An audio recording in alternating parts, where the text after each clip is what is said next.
We currently have 91 full-time employees, and we have 5 temporary staff. We have 15 job postings to fill 31 positions. Again, as you guys are aware from our last session, we have a lot of positions that were awarded to us, and we're working hard to bring new folks in and fill some of those positions. We had a first ever job fair at TCOLE, and I know many of you saw that and watched that online. It was very successful. We held that on August 8th.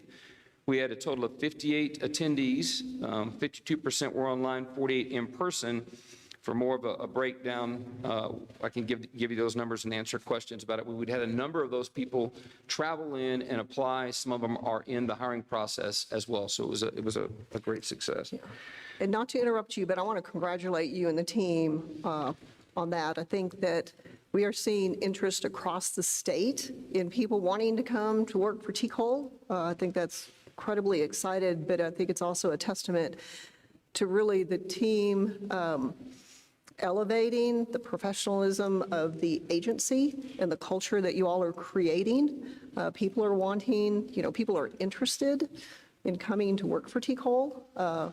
Very much appreciated the job fair that you had and also the way that you administered it both in person and online, embracing the technology we have available. So we're really excited about the interest. I know I'm getting a lot of questions about how do I, are you going to have, any job openings anytime soon? How do I apply? So just seeing a lot of interest, thanks to you all.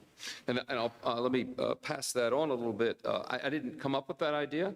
And when I tried to help with some things, I didn't help that much. Everything was getting done, and where I would try to help, I really got sort of shoved out of the way. So kudos to the staff and the folks that really put that on, and they just did an outstanding job, and I sort of stood in the corner and watched, and it went really well, so thank you. And to your point as well, ma'am, some of our positions, we have more than 100 applications, well over 100 for some of those positions, and so it really is going quite well. You're right, a lot of people are wanting to come to work here at TCOLE. And they're both commission positions and non. Correct.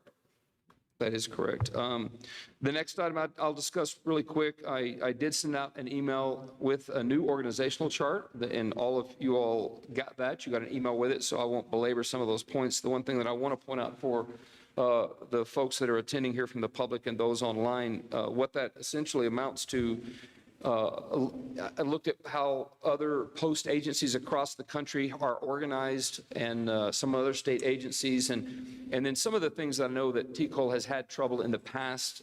Some of our mission we've had trouble and we've struggled with accomplishing, and it's really been an issue of capacity, but those things are being solved because we're bringing on a lot more new people, and with that many new employees, it's going to face some organizational challenges. So essentially from that organizational chart, which again you all have, we're happy to talk about it more and answer questions, but what you can see on there, the amount of reorganization is sort of taking the operational side, the operational components of TCOLE and building out, instead of what was the enforcement division, that is now compliance and standards under Deputy Chief Vineyard, and that will really focus on agency minimum standards, on issues when a licensee doesn't meet their training qualifications, when there's a problem and we have to investigate because of an arrest or some other issue like that. So it's the compliance standards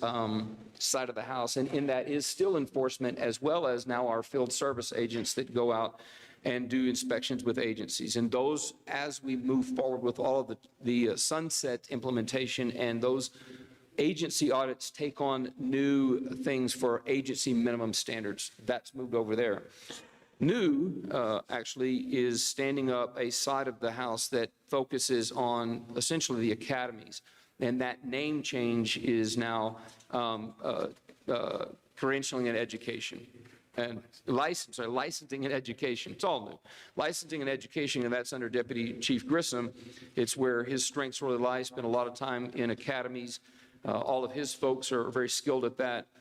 Some of those new positions, we have more field service agents. I don't know that's what they'll remain to be called, but it's essentially the same job function, but they will focus in academies. because of capacity, we have not had a lot of opportunities to go and look in the academies. We know there's some problems. We have 124 basic training academies across the state. Some do a really great job. We know there's a few that don't do a great job. Our goal isn't to go out and shut those down. Our goal is to go and help them be better, find out what good academies do versus what bad academies do, and also what great academies don't do and what poor performing academies don't do. And his new folks will begin to work through those to increase the operational capacity and the operational success of all of the academies. And so that is the most significant change about the new organizational chart. And again, I'm happy to go into that deeper and answer any questions that you may have about those. On that note, the next item that I've got that I want to talk about, and it's mainly for those that work in the academy world. They'll see a change. We operate our academies on a contract basis. We have a contract. One of the academies that was struggling and we were not having success with them, we knew it would be a fight. We knew it would be a battle to try to close that academy. And then one of our high-performing geniuses in the staff looked at it and realized that their contract was coming up for renewal. And so we simply decided, talking with our legal experts, talking with the other folks that are in that realm, we just didn't renew the contract. And that worked. And so what we realized is that may be the way until all of Cullen's folks, these new positions are hired, and we've got those people that have that experience base to go out and do oversight in the academies. When we renew contracts for right now, we typically have always just renewed for 5 years. The renewals we're going to do going forward are going to be for 2 years right now. We'll probably go back to, and I want to make sure that we say that to the Texas law enforcement training industry. We don't want people to think that we're renewing your contract for only 2 years for any reason for you, training academy, and for you, contract training provider, independently. We're doing that across the board. What that lets us do is it gives Cullen and his side of the house time to build up. And while they're building up their expertise, their folks, their operating procedures, if we find an academy that is not doing well, we have not tied the state of Texas or the Texas Commission on Law Enforcement to a long-term contract we will have trouble getting out of.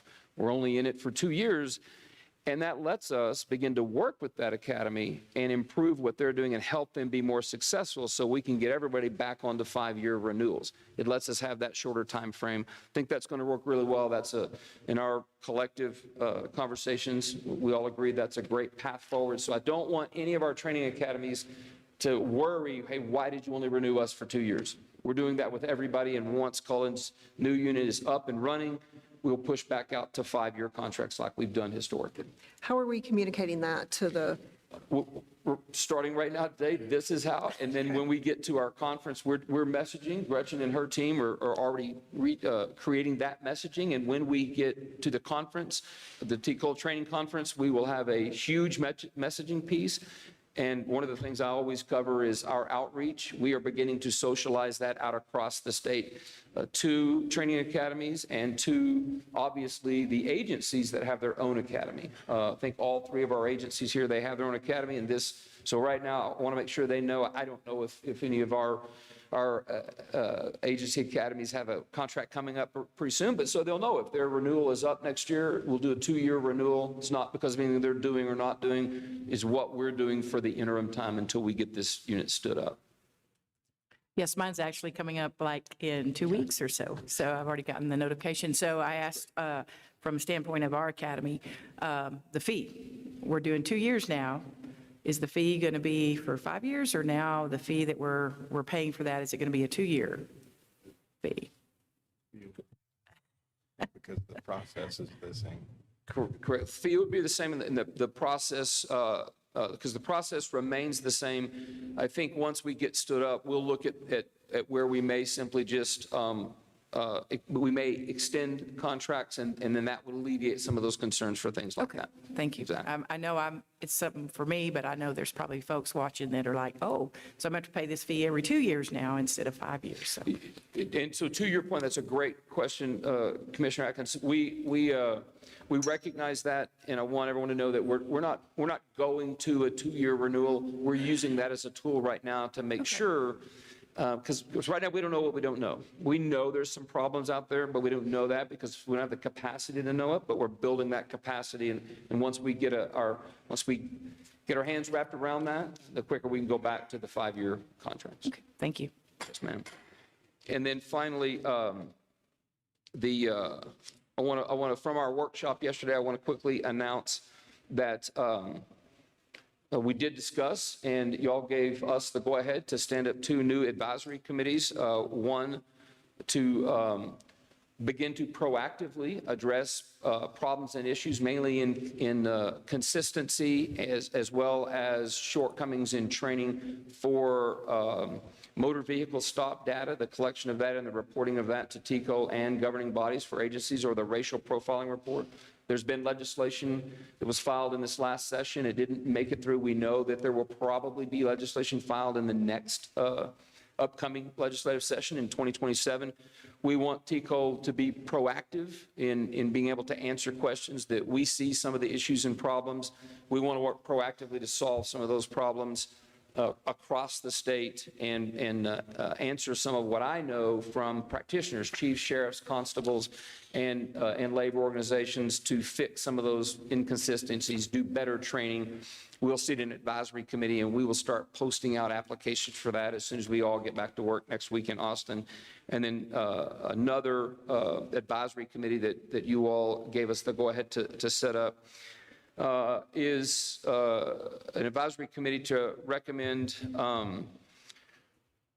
new TCOLE rules related to law enforcement related polygraph exams.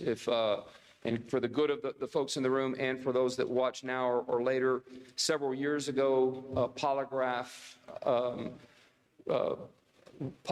were deregulated. They were sunsetted, and that was all of them. That creates kind of an issue, certainly for smaller agencies and for agencies that want to use polygraph for pre-employment or for law enforcement investigations. Again, they would remain deregulated for private industry that doesn't have anything to do with law enforcement agencies. One thing I do want to make clear, there's nothing in the new statute that just passed, nor in the rules that would be created that would require an agency to use polygraphs. However, if an agency desires to use polygraph, this advisory committee will help us to create TCOLE rules as required by the statute that just passed, that becomes effective January 1st, that a law enforcement polygrapher would have to be certified by TCOLE, and then an agency can only use a polygrapher that's certified by TCOLE, or if it's not a peace officer, perhaps it's a retired peace officer or a private citizen, but that would have to meet the same standards that a TCOLE certified polygrapher meets. So we'll be working on those rules. We'll get those committees stood up as soon as possible. We'll start that process next week. Finally, I want to give you an update. Yeah, if I can interrupt you. It's easy for TCOLE staff to develop rules, develop policies and procedures. However, we've made a commitment really to the formula of involving people from across the state in these really important decisions that affect all of us in the profession. So I can assure you that, as most of you know, we've had several advisory committees that have stood up as a result of sunset. But also, since that, we had such great success, I think, with those advisory committees and the input that and the expertise that they brought to the table and were able to provide to the agency, that I think this is our, outside of the sunset-related committees, I think this is our second set of advisory committees that we're standing up. We plan to do it in the same fashion that we did with the original advisory committees, again, because it was so successful. So we are looking at having a really diverse group of folks from across the state. We recognize that we have a lot of different agencies, so you will typically see a sheriff's department represented, constables represented, police departments on that committee. We typically include our labor groups. We have public members. And depending on the topic, like for the polygrapher, we would obviously want some polygraph examiners that have expertise in their field, for example, on that. So we really look at it.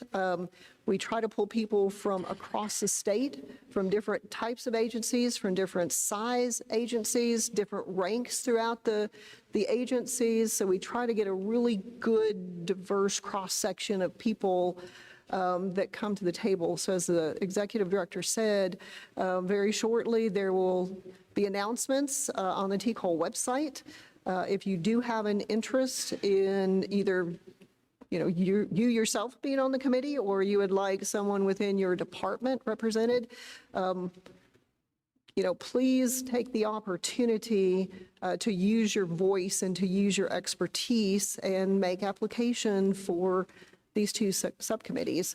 We've made that commitment to involve everyone. We want to hear everyone and their perspectives, as well as make sure that we're addressing all of the needs and minimizing any unintended consequences that we have. I'm so grateful. I know we all are grateful for the work of the subcommittees that have come before these two, and the commitment that they've made and the jobs that they have done.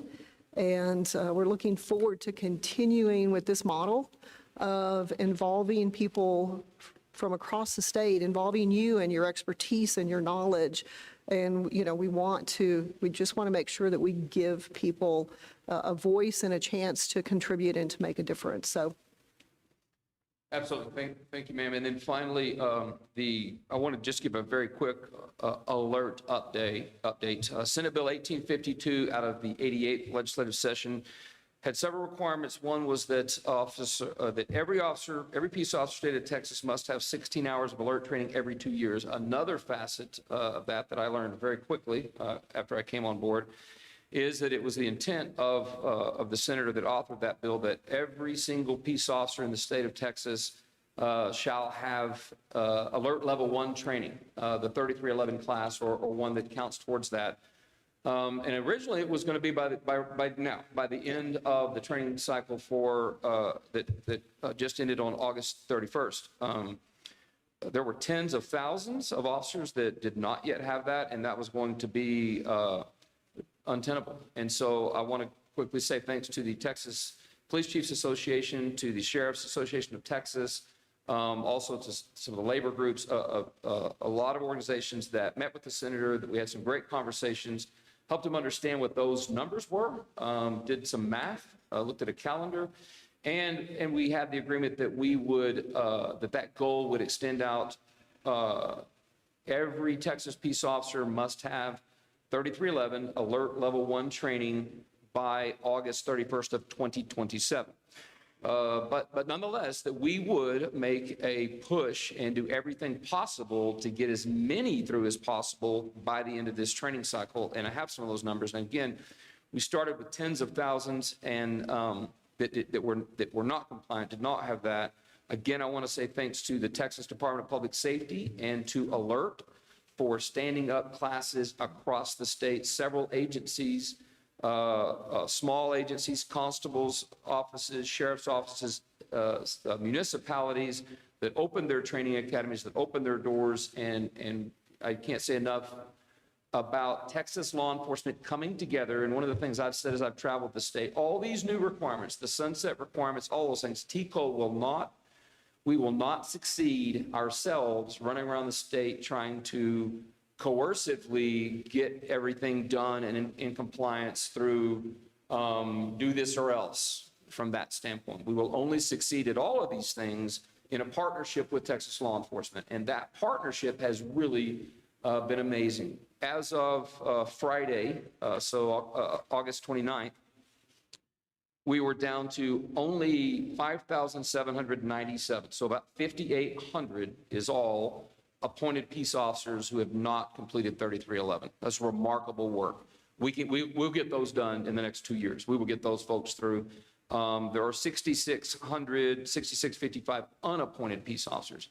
Even still, those are folks that have a peace officer license, but they're unappointed. If they choose to keep their peace officer license active, there'll be capacity, there'll be room to get them through 3311 classes. So more difficult because typically you have to be appointed to go to the class. We'll work a solution there, but for sure we will reach that goal that was set for the end of the training cycle in 2027.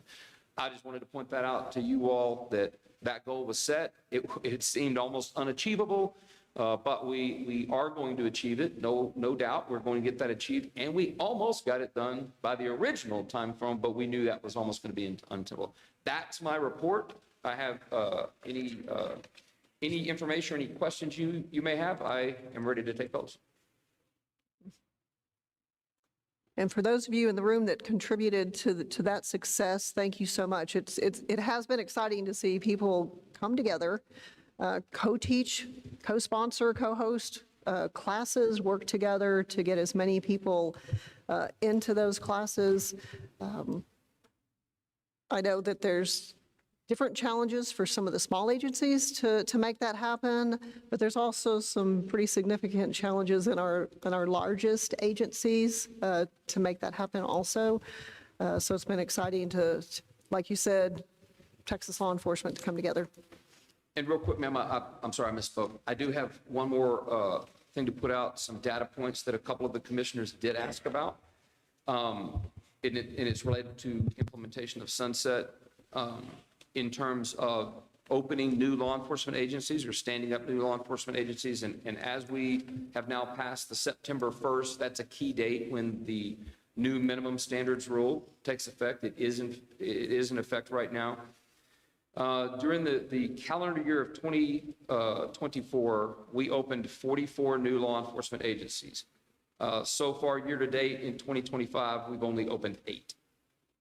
We've changed our processes. We've looked at what that looks like when someone applies for a new agency, and we've substantially changed that. Those numbers bear that out. In May, here just a few months ago, we had 90 agencies in the queue asking to be stood up. We have that down to 16 that are in the pipeline looking to be stood up. I can tell you that not all of those 16 will meet those new requirements. I don't know how many will stand up before the end of this calendar year. It probably will not be 16. Again, the final number I want to share with you. The TCOLE lacked the authority to actually shut agencies down. That was something that was brought up several times in our sunset process during the 87th and 88th legislative session. That authority really only kicks in September 1st. Monday is when that became effective. Nonetheless, we've been working with jurisdictions that we know are struggling, whether it was budgetary problems or whether it was standards of equipment, policies, things like that. I can't applaud our field service agents. I can't applaud TJ and his folks in enforcement, Cullen and some of his folks in going out across the state and having hard conversations. Whenever an agency, we talk to them, we've been socializing this, and we've had jurisdictions that have said, I don't know that we can meet these new requirements by September 1st. And so we've had a total of 21 agencies that have voluntarily closed their law enforcement agencies down. And so one of the aspects of our sunset legislation is that every agency in the state of Texas must meet these new minimum standards, whether it's a 2-person agency in far west Texas, whether it is a medium agency like Amarillo, Texas, or one of the 2 sheriff's offices here, or it's Houston Police Department, whether it's a college agency or a school agency, they all must meet those new agency standards. And we've been working on that tirelessly in processes and in procedures on how we will accomplish that to ensure that from September 1st of 2025 going forward, every agency must meet those new agency standards. But again, we're not out there coercing people into compliance, not taking a punitive approach. We're working in partnership with Texas law enforcement, and these 21, that's a result of those partnerships with those jurisdictions. And again, I think that we're going to have good success. I'm confident that some people won't like the processes. I get that. But again, we want to work in partnership. And so those are some stats that were asked for. There they are. And now that completes all of my prepared remarks, my prepared report. I'm happy to answer any questions. Okay. Questions for the executive director? Thank you very much. We'll go to Deputy Chief Cullen Grissom. Do you have any additional comments, sir? Good morning, Commissioners. The only two things that I want to point out, besides what in the report in the packet, I'd be happy to answer any questions, but for the licensed community, the chief said this is the start of a new training unit, so there's new mandates. I'm happy to say that the 3189 legislative update course that's required of all peace officers is online for free right now on my TCOLE. We launched it September 1. The second course is a course that the commission elected to mandate about licensees and their responsibilities. The course number is 7006. And the title of the course is Protecting Your TCOLE License. That's mandatory for peace officers in this training unit. It too is live on my TCOLE for free right now. So we want to encourage the licensed community and the training coordinators to get in on the front end of the unit and get these things out of the way, and so they are available. Should an agency want to do a local face-to-face version of it, there are IRGs for both of those, instructor resource guides for both of those available online. But that's the only thing I really have to take any questions. And I want to commend you for having those up and going. Historically, TCOLE hasn't always had those up and ready to go September 1. Which leaves a lot of agencies who may not have, the legal staff or the staff to put together that information on their own. So they're very dependent on TCOLE to provide that information. A lot of the laws and statutes take effect September 1, so it really leaves agencies and, licensees across the state without a safety net. So appreciate you getting those up. They were actually up about mid-August. So for those of you that are interested in getting that, up and running quickly, it's available to you now.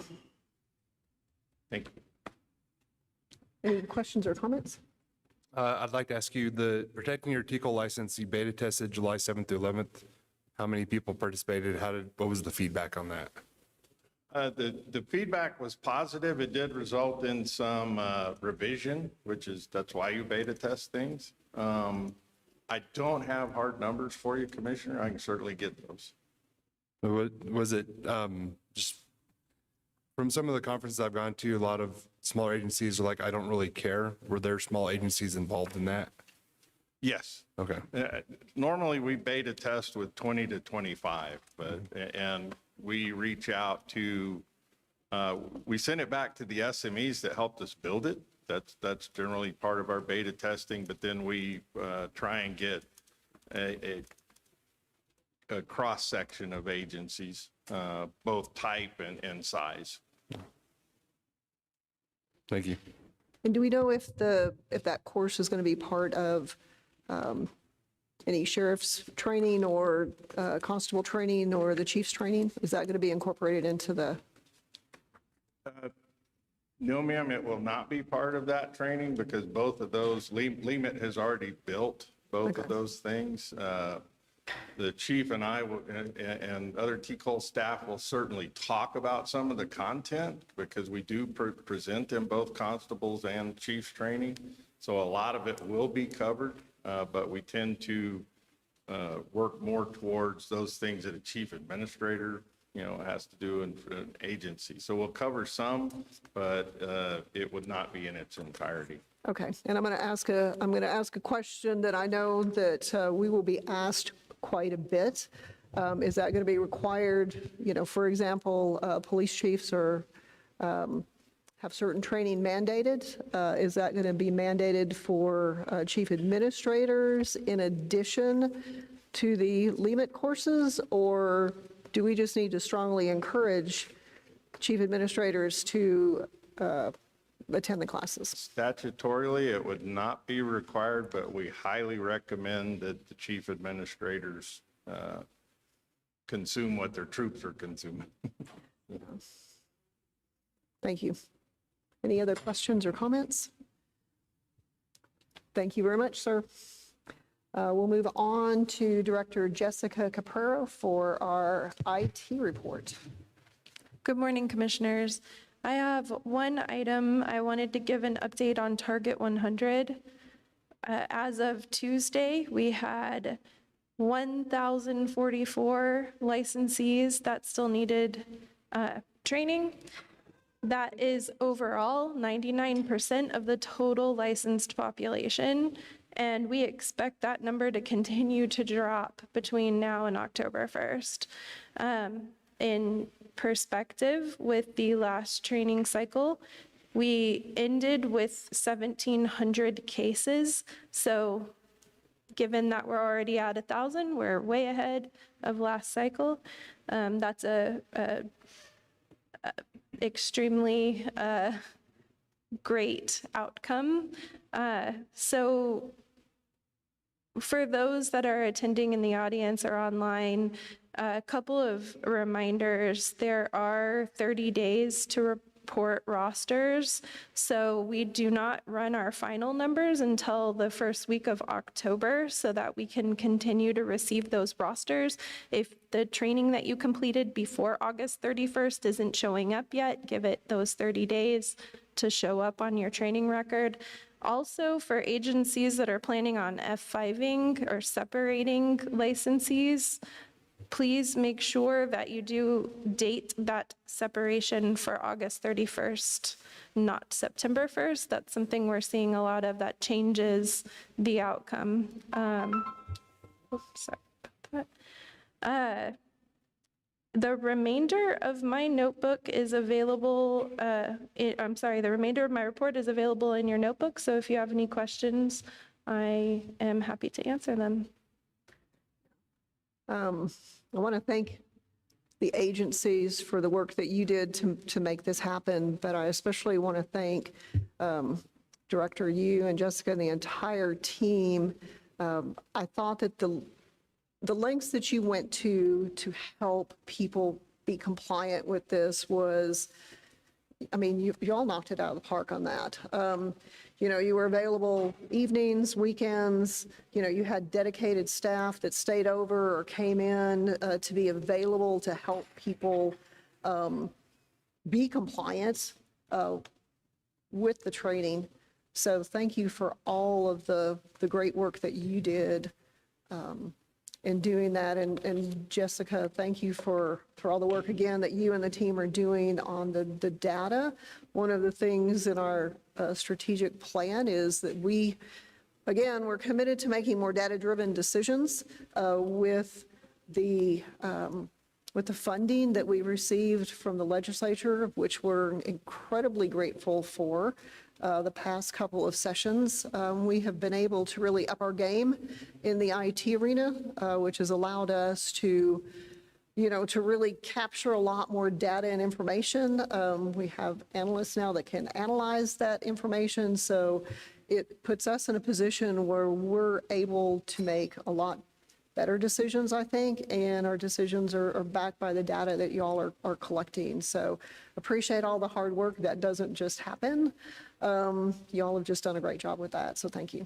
If I may, ma'am, I'd like to point out and say the same thing to appreciate staff, all of our staff from all the divisions, that this was a holiday weekend, but several came in and worked on Saturday and Sunday, August 31st, to make sure that we were serving the licensees in getting some of this training, but beyond that, there's always an argument that it's their license, they should get the training, and I've sort of fallen in that camp, but I'll say that, however, TCOLE's, one of the core parts of TCOLE's mission is to ensure that Texans are served by ethical and highly trained peace officers. So the end goal for me for this and for us is that the citizens in the jurisdictions served by those officers, our mission is to ensure that they're served by highly trained peace officers.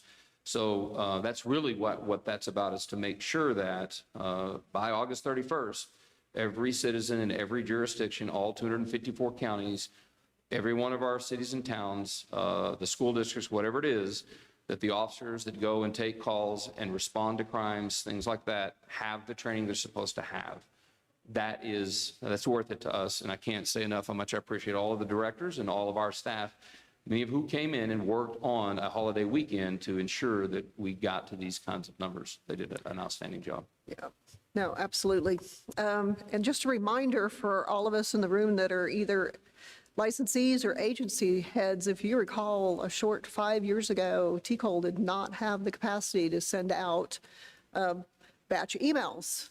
It would literally lock up the system.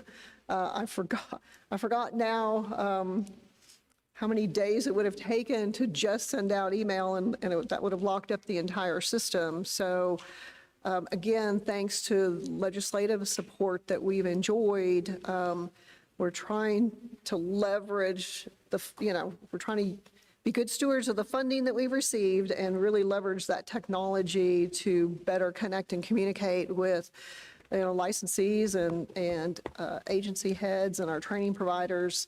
And I think that's, I think we've all received many of the Target 100 emails over the last couple of months, encouraging us, educating us on what needed to be done, and appreciate all of that. So just a little reminder. Anything else, ma'am? Or any questions for Jessica? Okay, so looking at your report, you've done really good staying on target or ahead of target on a lot of the deliverables from Sunset. Just had a legislation passed for personnel files. You guys are still working on the upload feature for that. For the attendees here and people watching online, the current process is to email to your field rep. Is that correct? For those files? Or what is the current process? No. We're not accepting the personnel files at this time, not until we have the system in place to protect them properly. Perfect, thank you.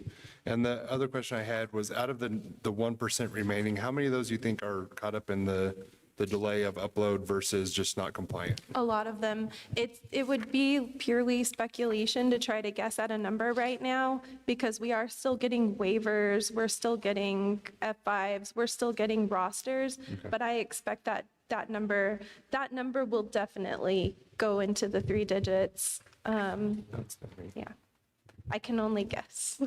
Thank you.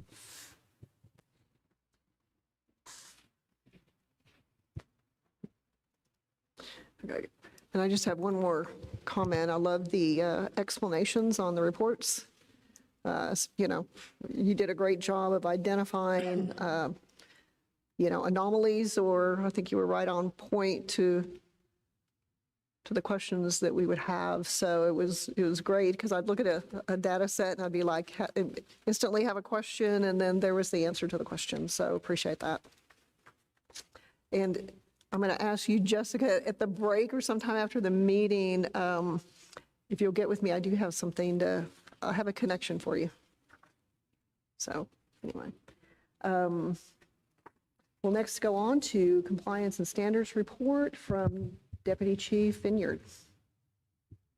Everything I have is in the report. I did want to add one thing on the Target 100. I spent a lot of time on the phone this weekend. We still have people who, in their My TCOLE, their contact information, they have no phone number, no email, or they have like their desk line. And so we send out at least 3 reminder emails, at least 2 text messages to everyone who is not compliant, directing them back to their My Compliance page.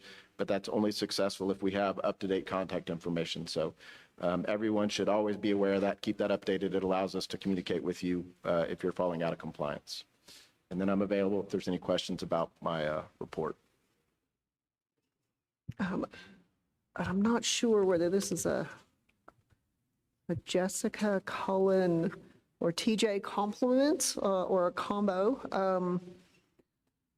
Love the heat map on the alert training hotspot.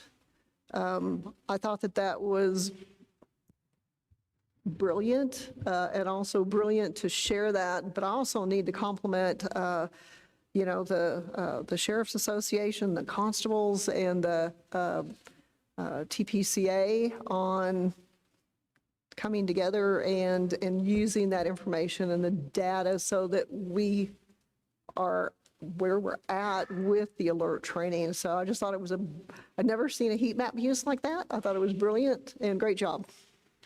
So I tried to jump in. I wasn't quick enough on the 3311 discussion, but on the alert level 1, I have a compliance analyst, and one of the things we're looking at is the counties that are outside the major metropolitan areas, right? If you're in Dallas, you should be able to find alert training. There's plenty of available. When you look at those outside that area, can we create maps that allow us to break it down by county? And so what I'm trying to figure out now and working with Jessica's team is how to make that available to training providers so that you can see if there's 130 people in your county, but more importantly, it breaks it down per agency where they're appointed, so you can make sure you communicate with that agency. They can send their 2 or 3 people to your training. That 6,000 people that are left, or less than 6,000 people that are left, it's easy to say we have 2 years, it'll be easy. It's not going to be easy, and especially with them scattered across a huge state. So we're trying to make the information available to not just the agencies, but the other training providers that are putting on that class so they can communicate directly with the people that still need the class. Okay. Is this heat map available online? Because I know we have it in our packet, but. No, the one we're working on is not available online right now because it's going to be updated in real time is the goal. Okay. So we're trying to figure out how we're going to make that available to those Okay. people. Is it something we can share, Greg, with, I don't want to leave anyone out, but, again, the sheriffs, the constables, the chiefs association, CLEAT, TMPA, just share it as widely as we can. So, I mean, I just thought it was I guess maybe I'm a data geek or something, but I just thought it was really helpful to look and see, how many training providers we have and where they're at. Okay. Okay. Any other comments or questions for TJ? I have a question about wrap back. So you were providing us updates percentage that we're subscribed to. Are we close to 100% now on subscriptions?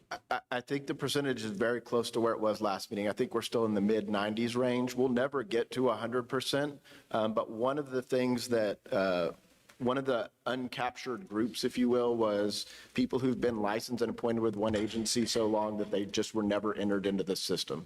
And so those will phase out, but the new requirement that just went into effect that requires fast prints with every appointment will capture some of the people who are moving from agency to agency with less than 180-day break and were never getting entered into the system. So the focus was on Target 100. I don't think that as many of the new licensee subscriptions were completed this month. That's one of the things we're working on catching up. But I know that with the change in rule, the percentage that we couldn't get just because they weren't printed is now decreasing. It will just be a slow decrease. Okay. And are we encouraging agencies, hey, you haven't participated, go get your people fingerprinted?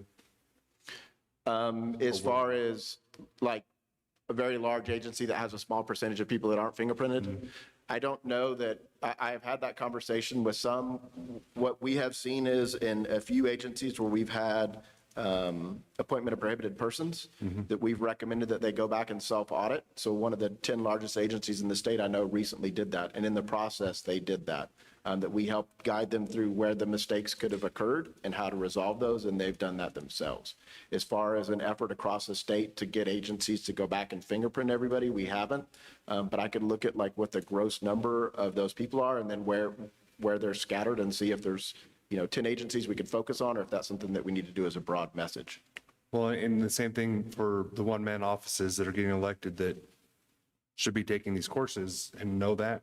Are they required before they're appointed to have fingerprints as an elected official? Are they? Well, because some of those are those long-term appointees that got elected as a constable or sheriff in a small agency. are they getting fingerprinted as they're being L1? I don't know the answer to that.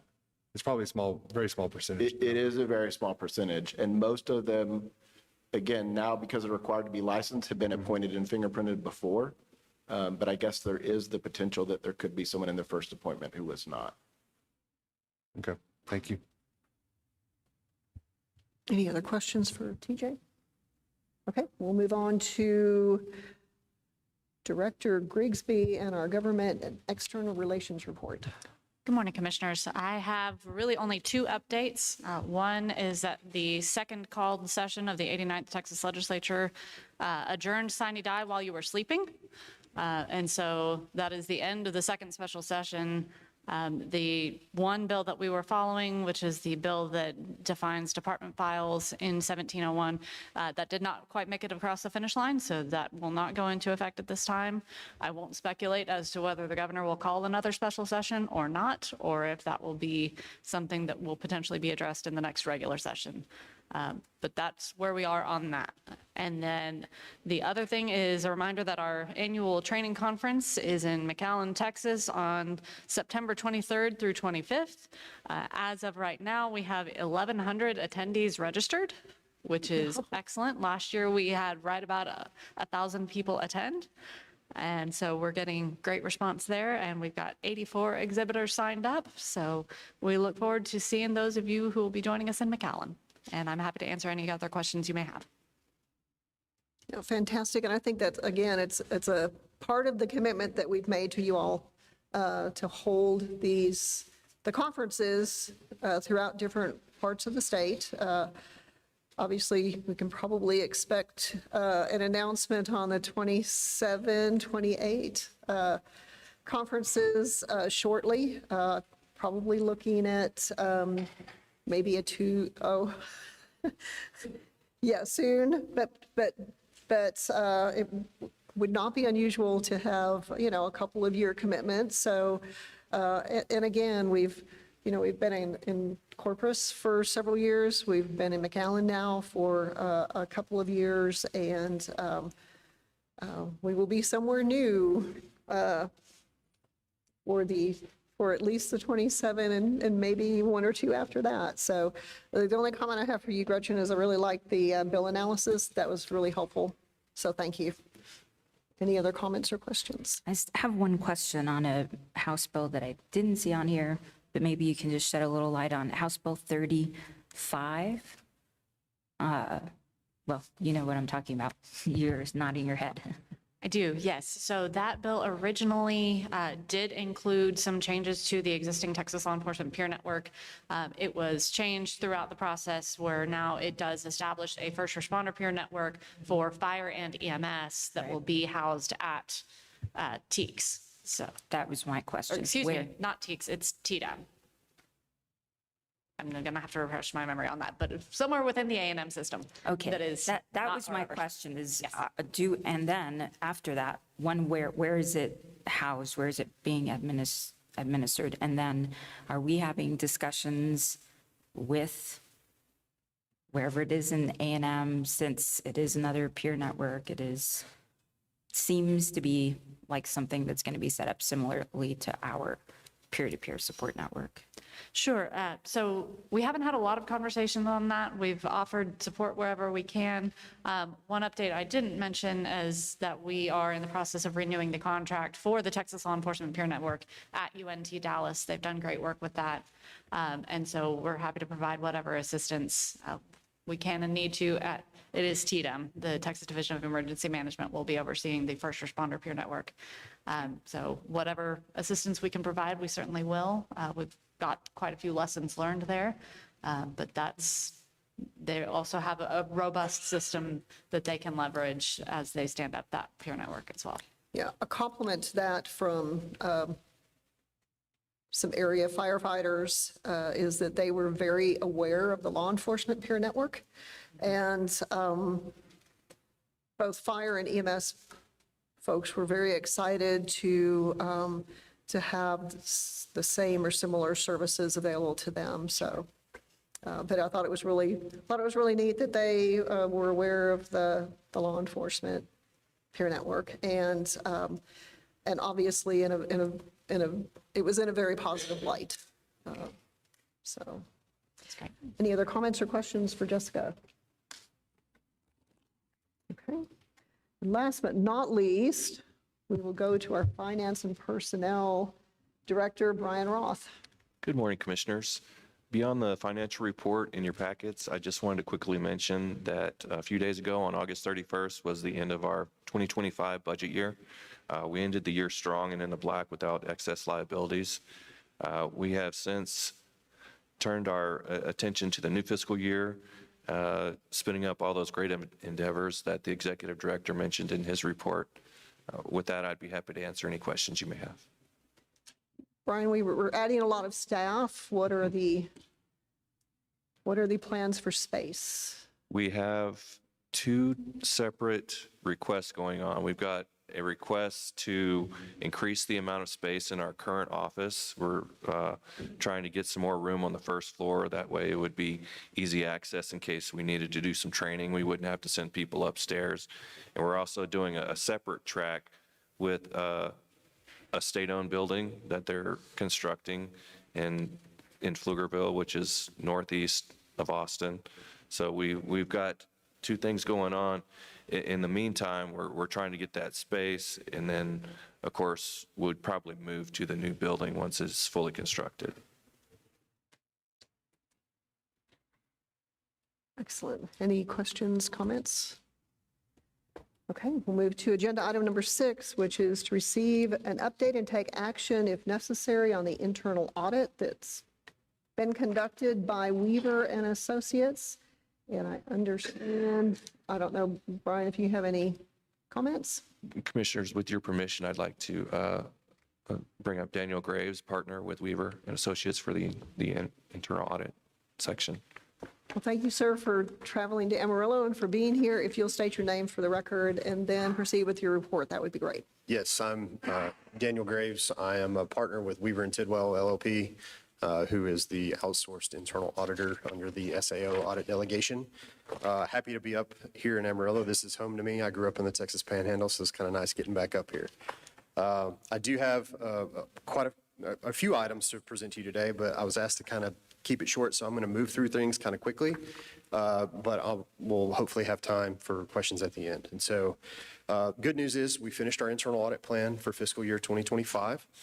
Previously reported to you the enforcement report. In your packet today is the credentialing and licensing report. That internal audit included an overview of the design of the processes and controls of the licensing process, from the submission of the application all the way through the approval.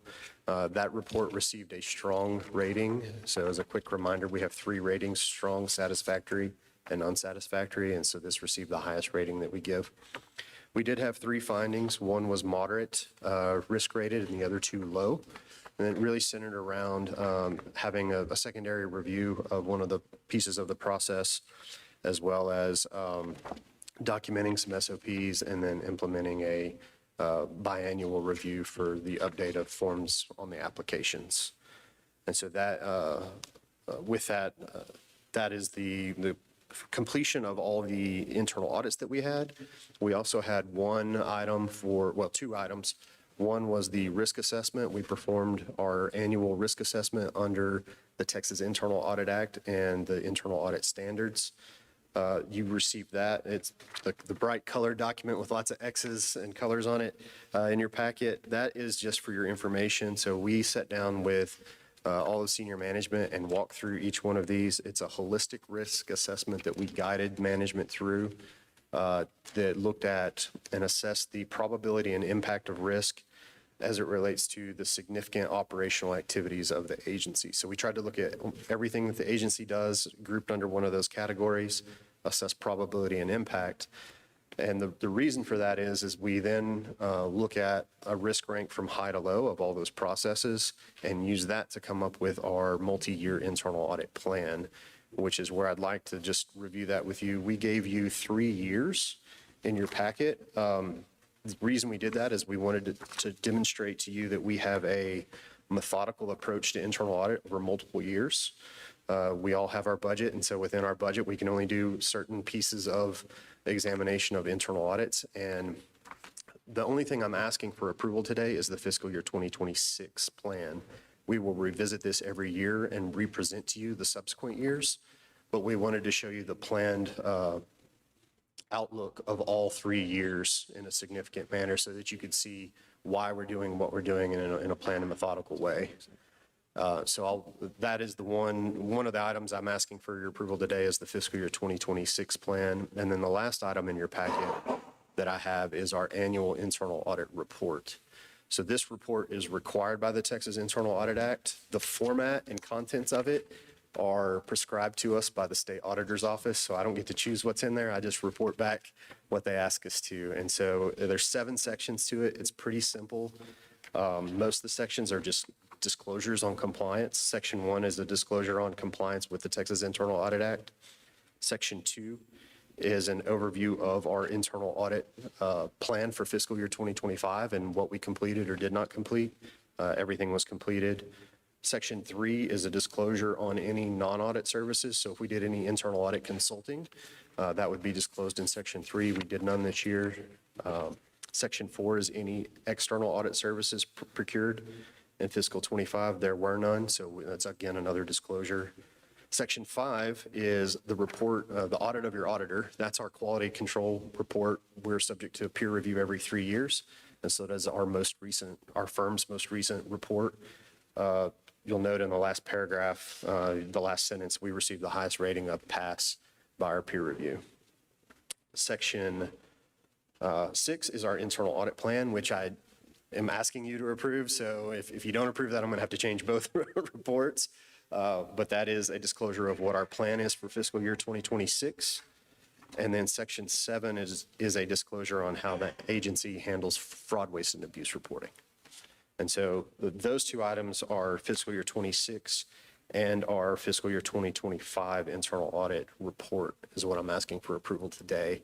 I know that was really quick, and I'm sure there's some questions. So those are all my planned remarks, and I'll open for any questions. Well, first of all, thank you for the work that you and your team have done.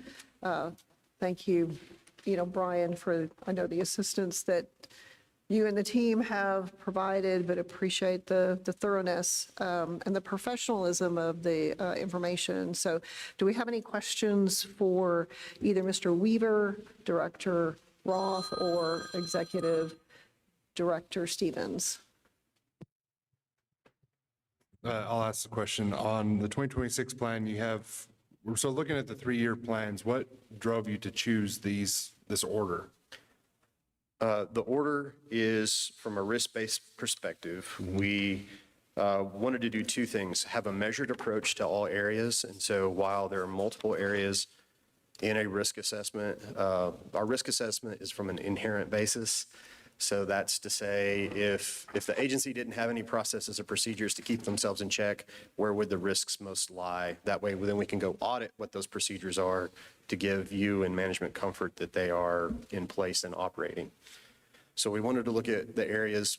We can't audit IT every year because we'll audit IT, then they have a year where they need to address the findings. And so we have a staggered approach to IT where it's an every other year approach. So that's why we have information controls, which is the basic blocking and tackling of the IT department, the central nervous system of the agency, if you will. And then 2 years later, we do information security. So we have a little bit of measured approach there. Then also with input from management on a preferred order of the others. So budgeting and planning from a holistic standpoint, I know we just got through the biennium. So this is a good look to take a look at what did we do? How can we improve? How can we make it better? And then data management and procurement. Data management has some IT area in it, but it is also, there's a lot of non-IT data and a lot of non-IT processes that we'll cover. And then procurement every year, and you'll notice in the disclosures in Section 6, we have to disclose anything that we did that relates to monitoring contracts within the agency. So within 2 years, I wanted to have a procurement audit so that we could disclose that to this report. The annual report goes to the state auditor's office, the governor's office, and the LBB. So I wanted to have something in there over procurement and contracts. And then law enforcement asset management was just another high-risk area in the high to low. And so that's how we planned out those 3 years. So the audit shows only high-risk items. If we get through these, are we going to look at the moderate risk and? Those will be up for consideration once we address the high risks. That's the plan. And we reassess it year to year, so something could come up, there could be a major change in legislation or an emerging risk that may take a place of one of those, but that's why we reassess every year for changes in the environment, and then we bring it back to you for approval every year.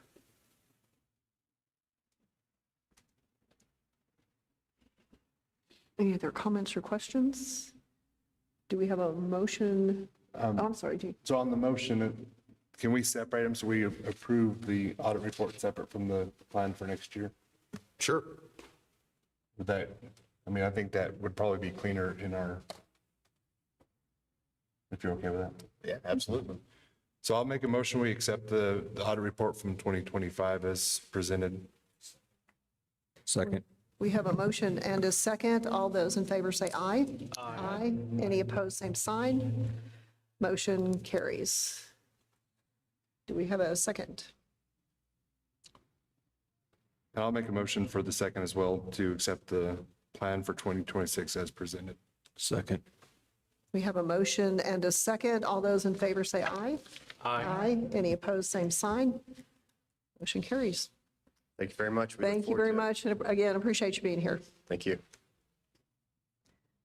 We're going to move to agenda item number 7, which is to discuss and take action to approve a capital budget transfer for the development of the confidential statewide employment database in accordance with the General Appropriations Act, Senate Bill 1, 89th Legislature, regular session, Article 9, Section 1403, transfers on capital budget. And this is going to be with Brian and Jessica. Would you also take a moment to talk about why we're seeing this, the growth of the agency, and the fact that we will likely see these again in the future? Yes, we have recently purchased a system through OpenText. It's a robust records management system with all the capabilities that we need to maintain the documentation, classifications, life cycle, and so on. And this project is well underway. This is what will become the confidential database. And we're very happy with the support and commitment that OpenText has provided to us. In fact, we have Vinod Kaneki here with us from OpenText, just to show you the level of commitment we've received from them has been spectacular.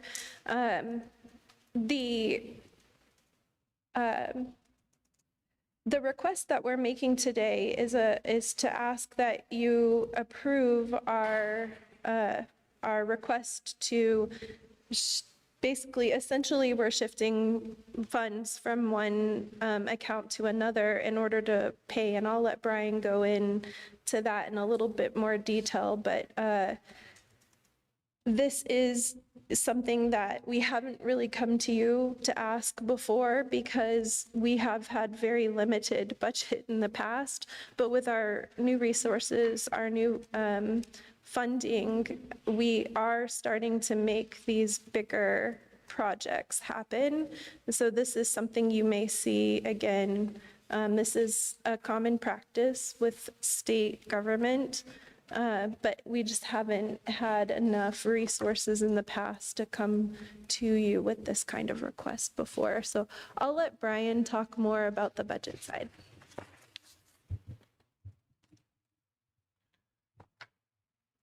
As Director Capraro mentioned, this is requesting a movement of capital from the rest of the agency into a capital item. This is required because it's an IT project, more than $500,000. If this motion is approved, it will also go to the governor's office and the legislative budget board for approval.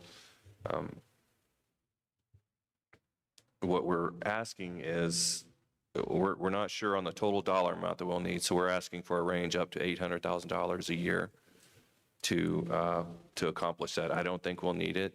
For perspective, our 2026 total budget is $20.6 million, so it's a small fraction, 3.8% of the budget we would be moving from one part of the agency into this restricted capital account to be spent on this CSED project, the confidential database project, which is a requirement of Sunset.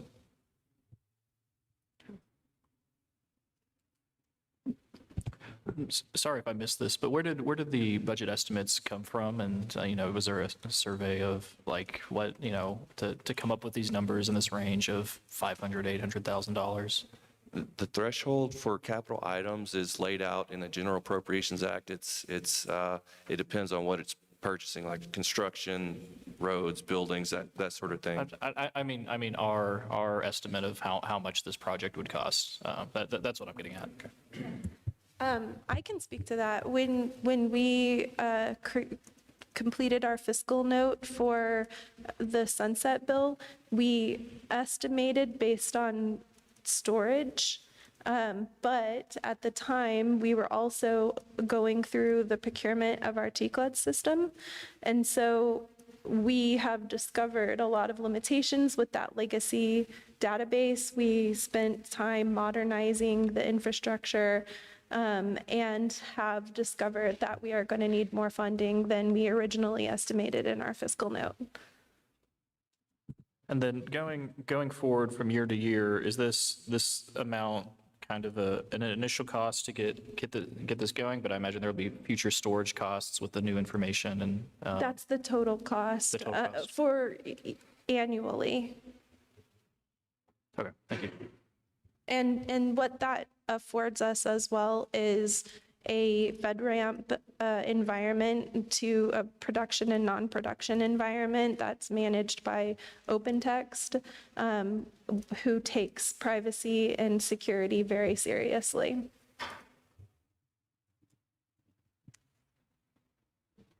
So is it a continuing 800, we don't know the exact amount, but this is like a $500,000 project annually to maintain. And so we're going to be coming to us annually for this, or will it then go into our regular budget?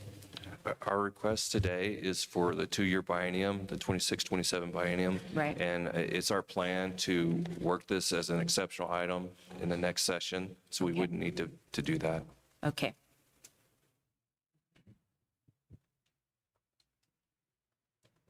Any other questions? Got one. What's their track record for keeping the security of this? That there have been any known breaches with the company or any issues of that security with that company?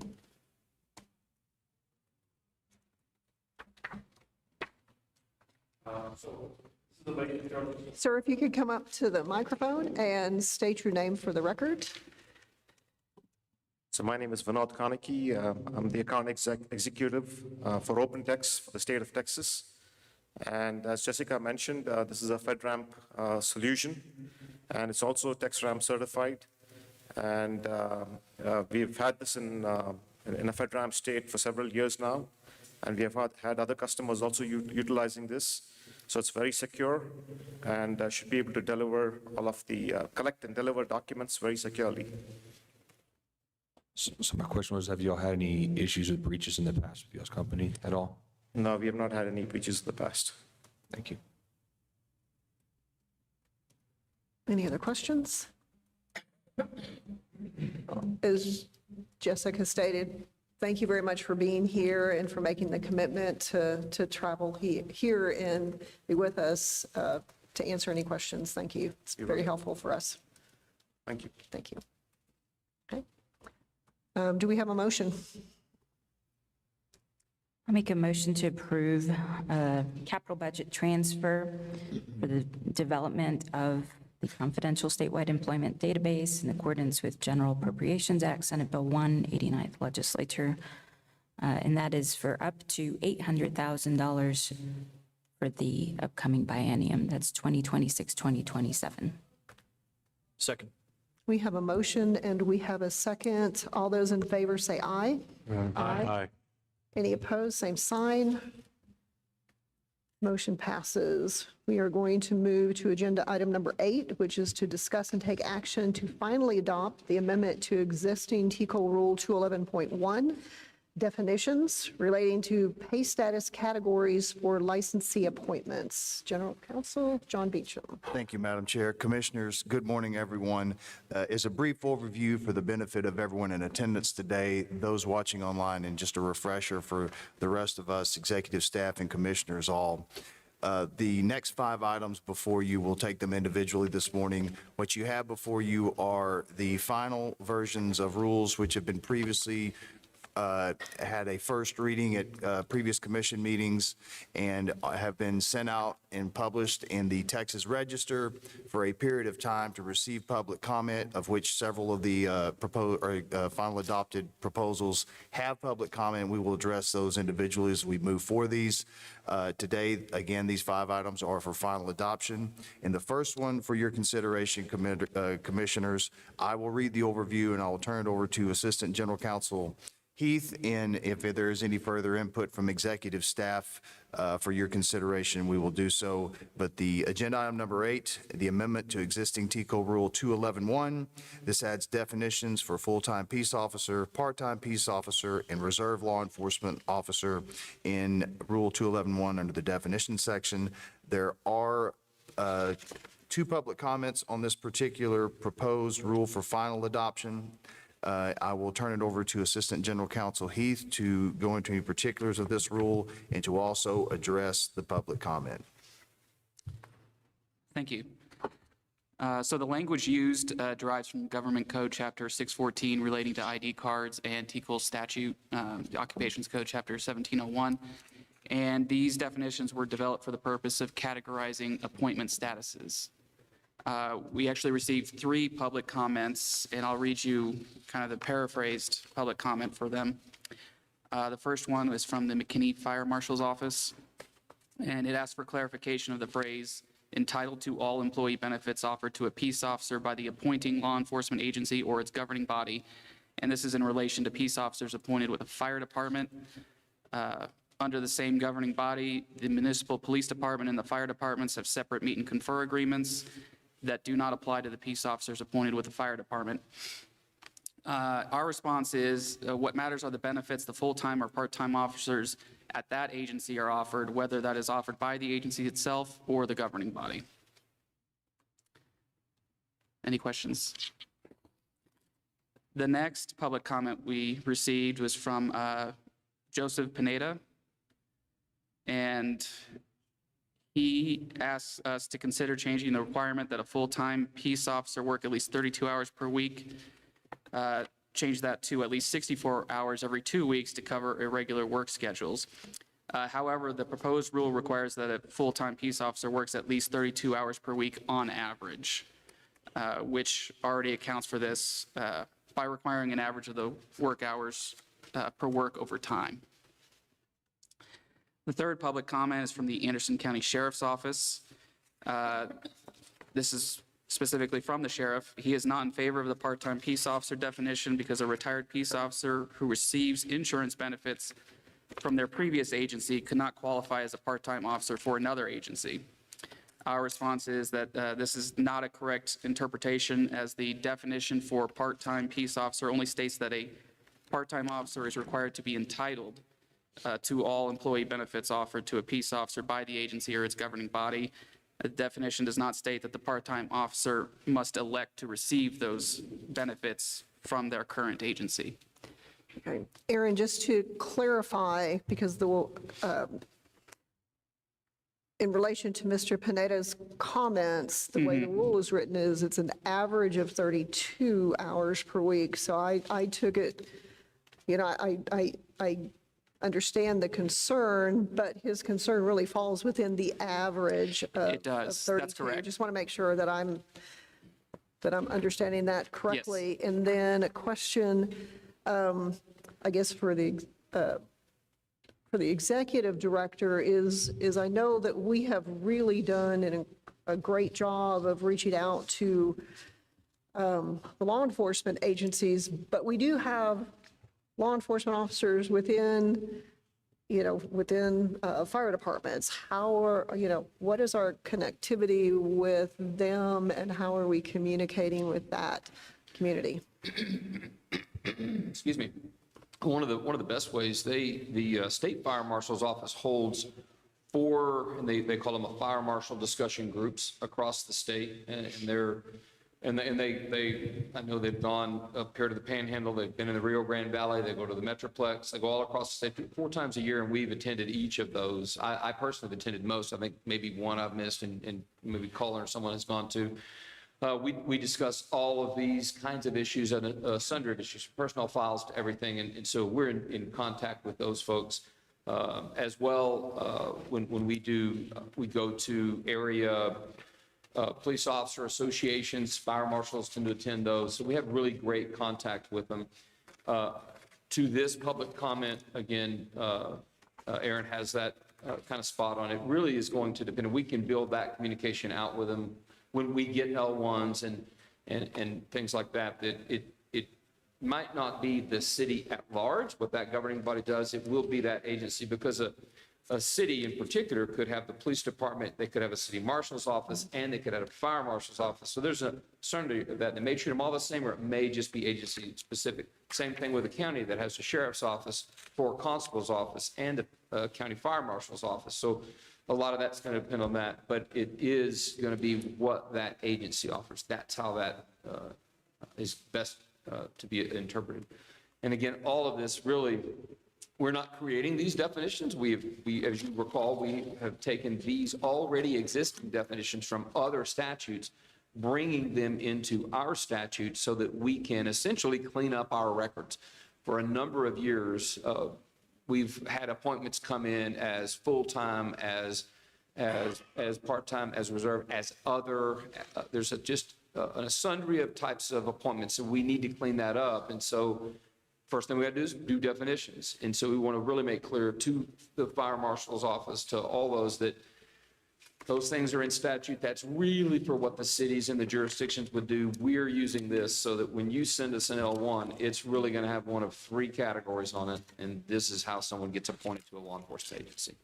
And then just a note to those attending today, as well as those attending online, is we still have agencies across the state that have reserve officers, and the rule does speak to that. So just. It does. And TCOLE is not going to jump into the city's business on benefits and stuff. We're not coming into that mix. That is local control stuff. And then, so make sure that, with the confusion around this, with a lot of, on the L1s, we're going to give time to people, maybe they're operating one way, but they're actually operating a different way. We're going to allow some time to clean up their records, right?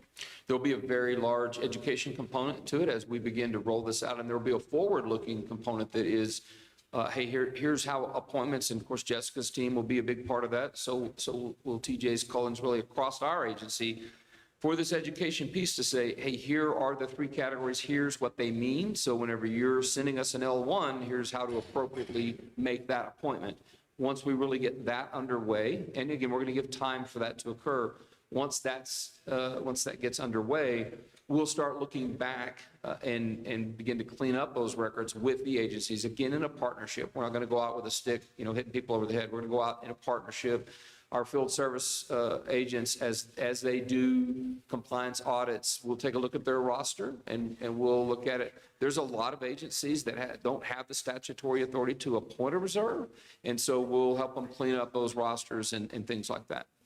Again, a partnership across the state to get it to where you can look at the roster of any given agency and understand who all they have appointed. We run into agencies that they sometimes forget to F5 someone and don't realize they're on their roster until we go through Target 100 or something like that. Outstanding. Thank you. What's your time frame on this project, do you think? It's a lot. It is a lot. We'll have a realistic time frame. Yeah. And we obviously try to rack and stack priorities as we execute those. Our number one priority, of course, is sunset implementation, and Jessica and her folks are covered up. The confidential database, as Commissioner West pointed out, we've got to get that done. We have now a private company that's going to be working with us on that to make sure, again, we can't have people emailing us A files or personnel files, a lot of person identifiable information. So that has to come in secure. As you mentioned, Commissioner, we can't let that get hacked or stolen. That's not, TCOLE's not going to let that happen. So that's a big priority. But out of this legislative session, we got a lot of new folks. We got a lot more funding, and so we can begin to do more as we press along. But we'll set a real time frame. I'd like to say, and I'm going to say that as the first of the year rolls around is when we'll really get started. However, working with the department directors, if Jessica comes to me or one of the others and says, "Hey, we got a little behind on this project," we'll always retask on the fly and make sure that we do the priorities as they are stacked. That was wonderfully stated without an answer. This is really good. I'll tell you, our target, Commissioner, You've gotten very political their time in Austin, Greg.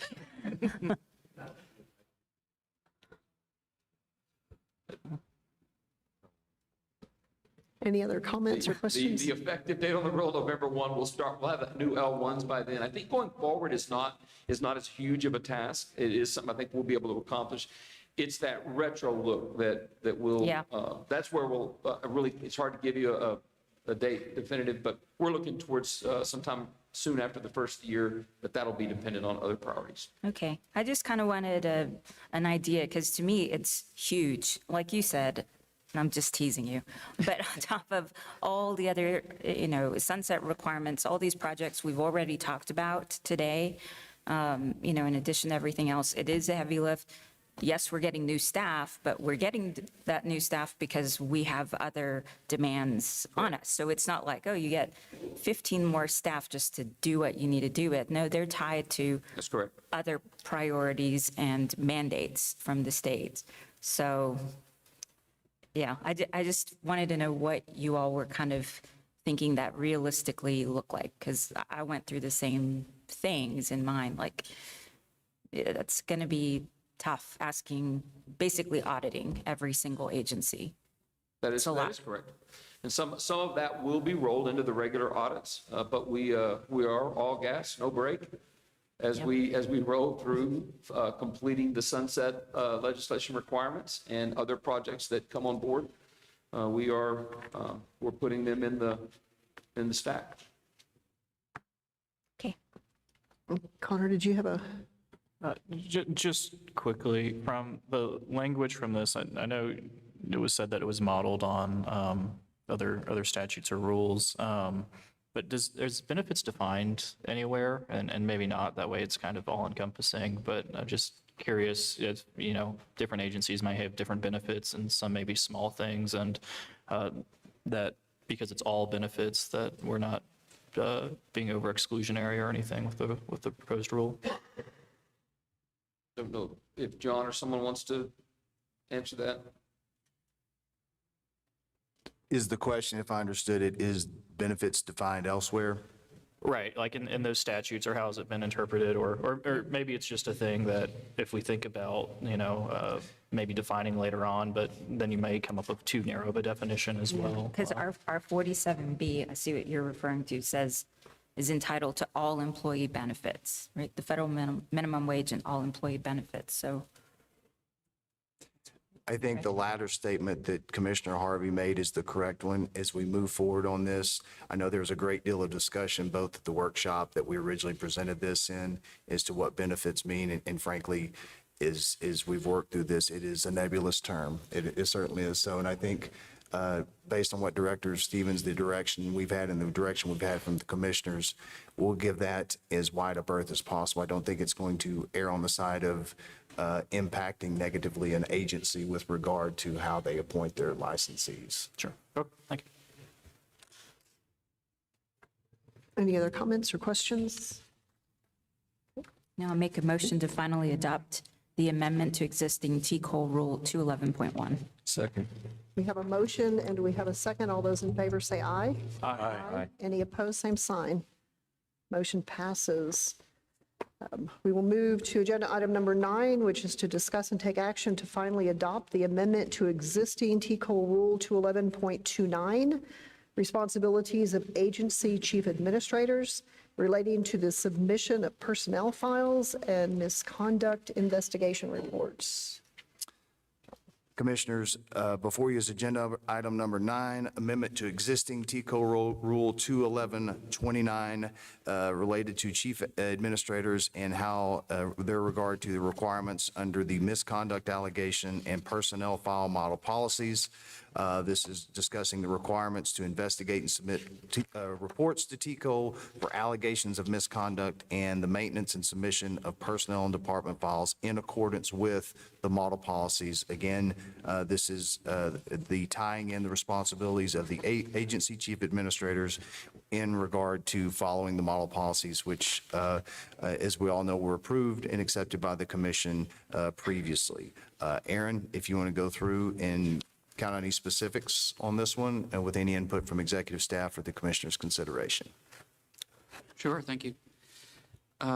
So subsection O is really about the misconduct allegations model policy. And so it requires that, just as the model policy does, that chief administrators investigate allegations of misconduct, that they ensure completion of the investigation. They have to submit reports of the completed investigations to TCOLE. They have to notify TCOLE of any appeals and the disposition of those appeals.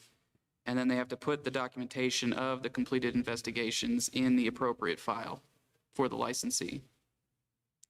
Subsection P is in regards to the personnel files model policy, and it requires chief administrator to maintain a personnel file and a department file for each appointed licensee. They have to submit the personnel file to TCOLE within 30 days of separation, and they have to submit the personnel file and/or department file upon request as part of an ongoing TCOLE investigation. We had one public comment for this proposed rule, and this is from the Aransas County Constable Precinct 2. The constable is against the requirement in subsection 04 that a chief administrator must report to TCOLE for all completed investigations of alleged administrative misconduct, including for those investigations where the allegations were not sustained. He is also against the requirement in 06 that documentation of the completed investigation be included in the licensee's personnel or department file as appropriate. His reasoning is that allegations of misconduct that are not sustained can still cause reputational and other negative impacts to the officer. Also, some may question why TCOLE does not take disciplinary action against a licensee that has a certain amount of complaints against them.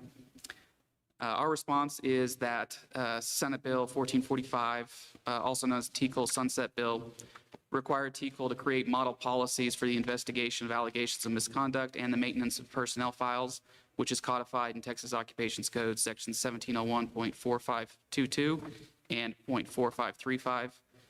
The bill also required every agency to adopt these model policies or substantively similar ones. The requirements in the proposed rule, including the ones the commenter takes exception to, are baseline requirements in the statute, which are required to be in the model policies. As such, the proposed rule does not create any additional requirements that are not already contained in the model policies as required by statute.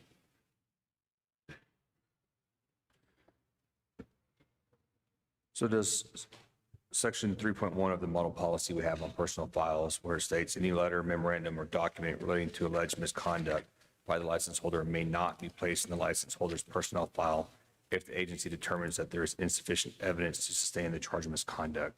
So this doesn't preempt what's in the model policy, is that correct? That's correct. So his concern has already been addressed in the model policy? Yes. Correct. Okay. As well as 3.3 about the release of unsustained complaints as well. That's also, this is not nullifying what's in the model policy, correct? That's correct. Okay. Thank you. Any other comments or questions? I'm asked the same question about personnel files. It goes into effect November 1st. That gives us 60 to 90 days before we can actually provide them. So how do we stay in compliance to a rule if we can't upload the files? So I think it's just the agency, it will not be enforcing the submission of personnel files until we have the system ready for the agencies to submit those personnel files to us. Thank you. I just wanted that so people watching or here can understand that.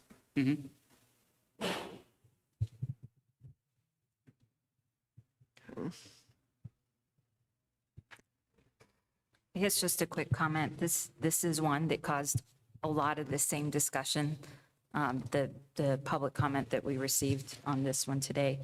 Again, it's the final reading, so we have been talking to agencies and individuals across the state for about a year plus on this. Like I said, it is the fourth reading, so final reading.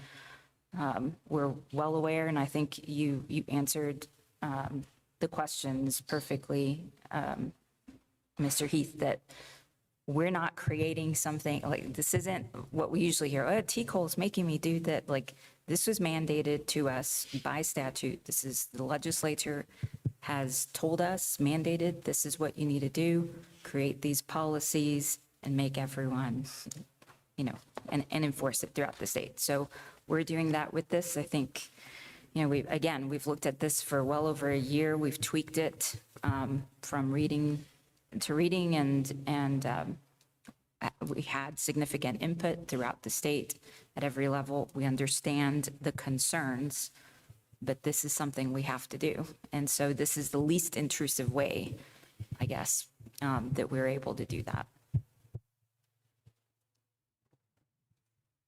Just want to make one more follow-up comment to that.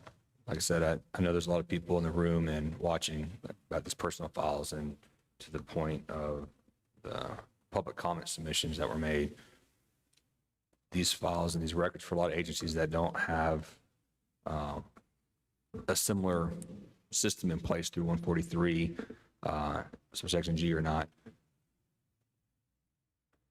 That's why we're ensuring that we're working with reputable companies that can keep this information protected, because we do understand, we do know that unsustained complaints need to be protected, that unsustained complaints can impact people's reputations, especially in our profession as we try to go out there and do proactive police work in our communities to keep our communities safe. So just know that that's not lost on any of us.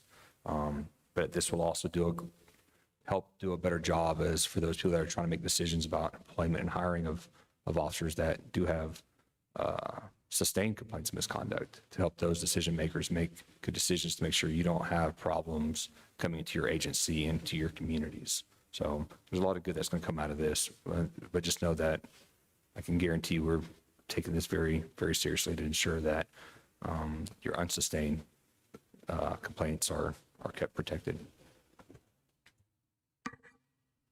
Do we have a motion? I make a motion to finally adopt the amendment to existing TCOLE Rule 211.29. I'll second it. We have a motion and a second. All those in favor say aye. Aye. Any opposed, same sign. Motion carries. We'll move to agenda item number 10, which is to discuss and take action to finally adopt the amendment to existing TCOLE Rule 215.9, training coordinator, requiring a training coordinator to report separation from a basic licensing course. Counsel? Thank you, Madam Chair. Commissioners, agenda item number 10, this is up for final adoption, an amendment to existing rule, TCOLE Rule 215.9, that would require a training coordinator to report the separation of any student who failed to complete a basic licensing course to TCOLE within 30 days.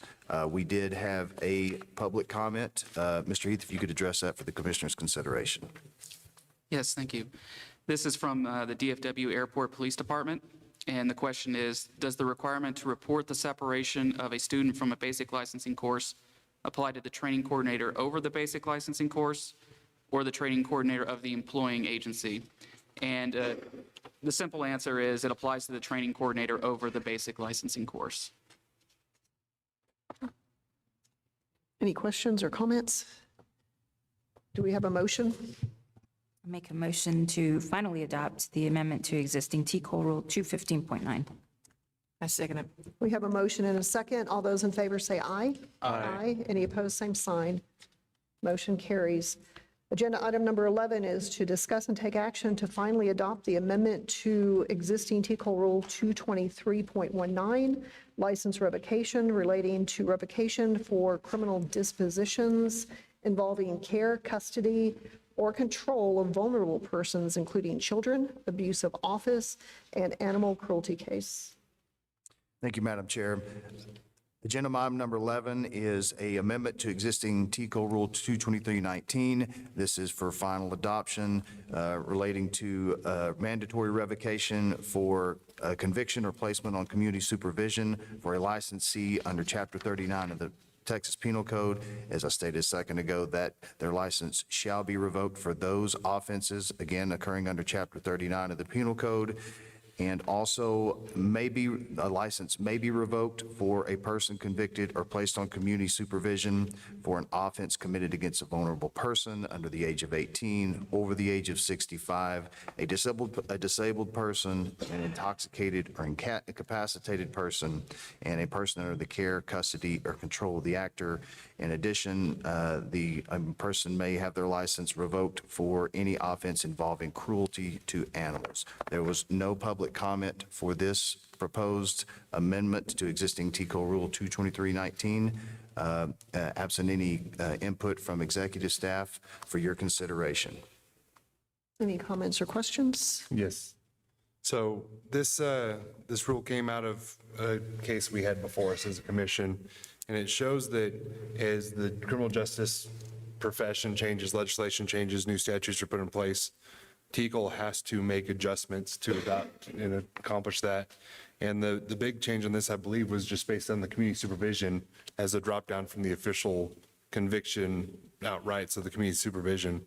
But then we have these other populations that were not protected under licensure. So this is just us making the conscious effort to continue to adapt as other statutes and criminal justice processes adapt.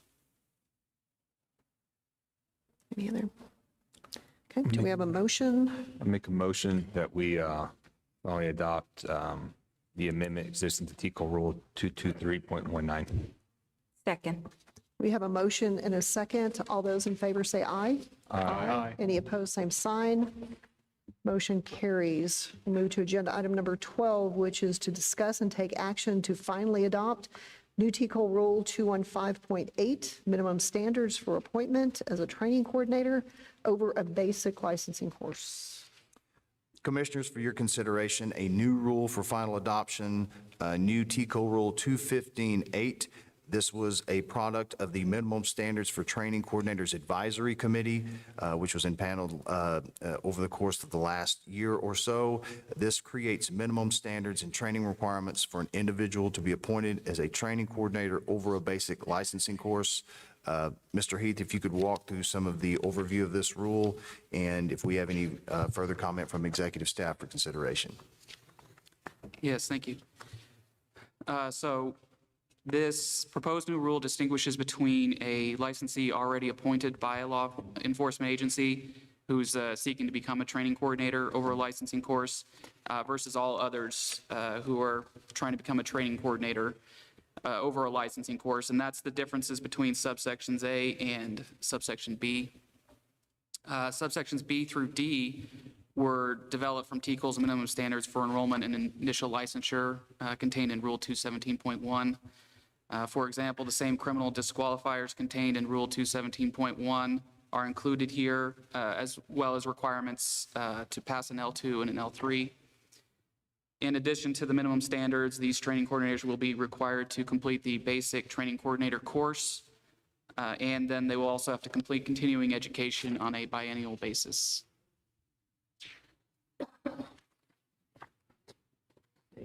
Any questions or comments? Mr. Heath, do we have any public comment on this? We do not.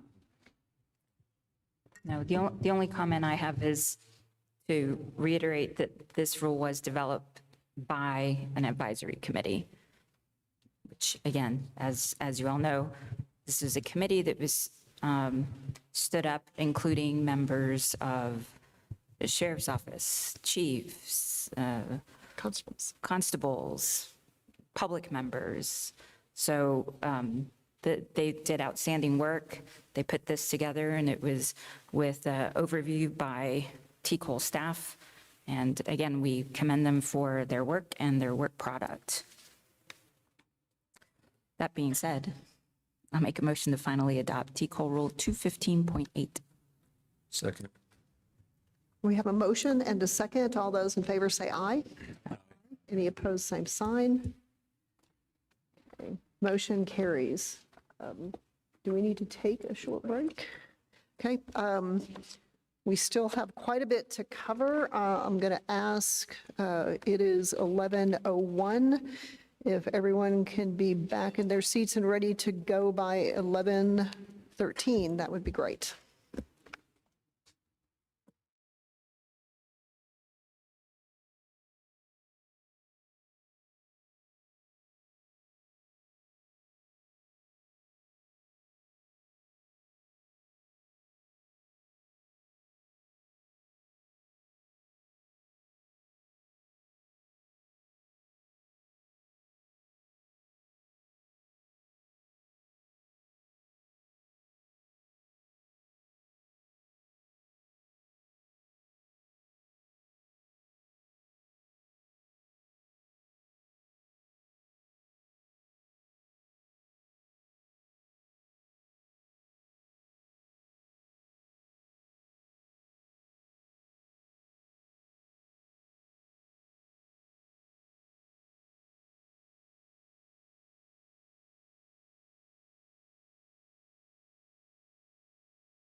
Okay, we are now back in session, and we're going to move to agenda item number 13, which is to discuss and take actions on proceedings for revocation, suspension, and other disciplinary action. We'll first go to Assistant General Counsel Mark Duncan for our default suspension orders. Sir.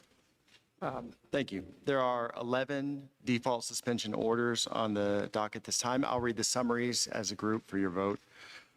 John Allen Jr. with the Lee County Sheriff's Office on or about January 24th, 2025. In Lee County was convicted or placed on community supervision for a Class B DWI. We sought a 10-year suspension. He failed to answer the petition. The executive director now recommends a 10-year suspension. Jared Ashlock with Archer County Sheriff's Office on or about March 26, 2024 in Wichita County was convicted or placed on community supervision for DWI with a BAC of 0.15 or more, a Class A misdemeanor.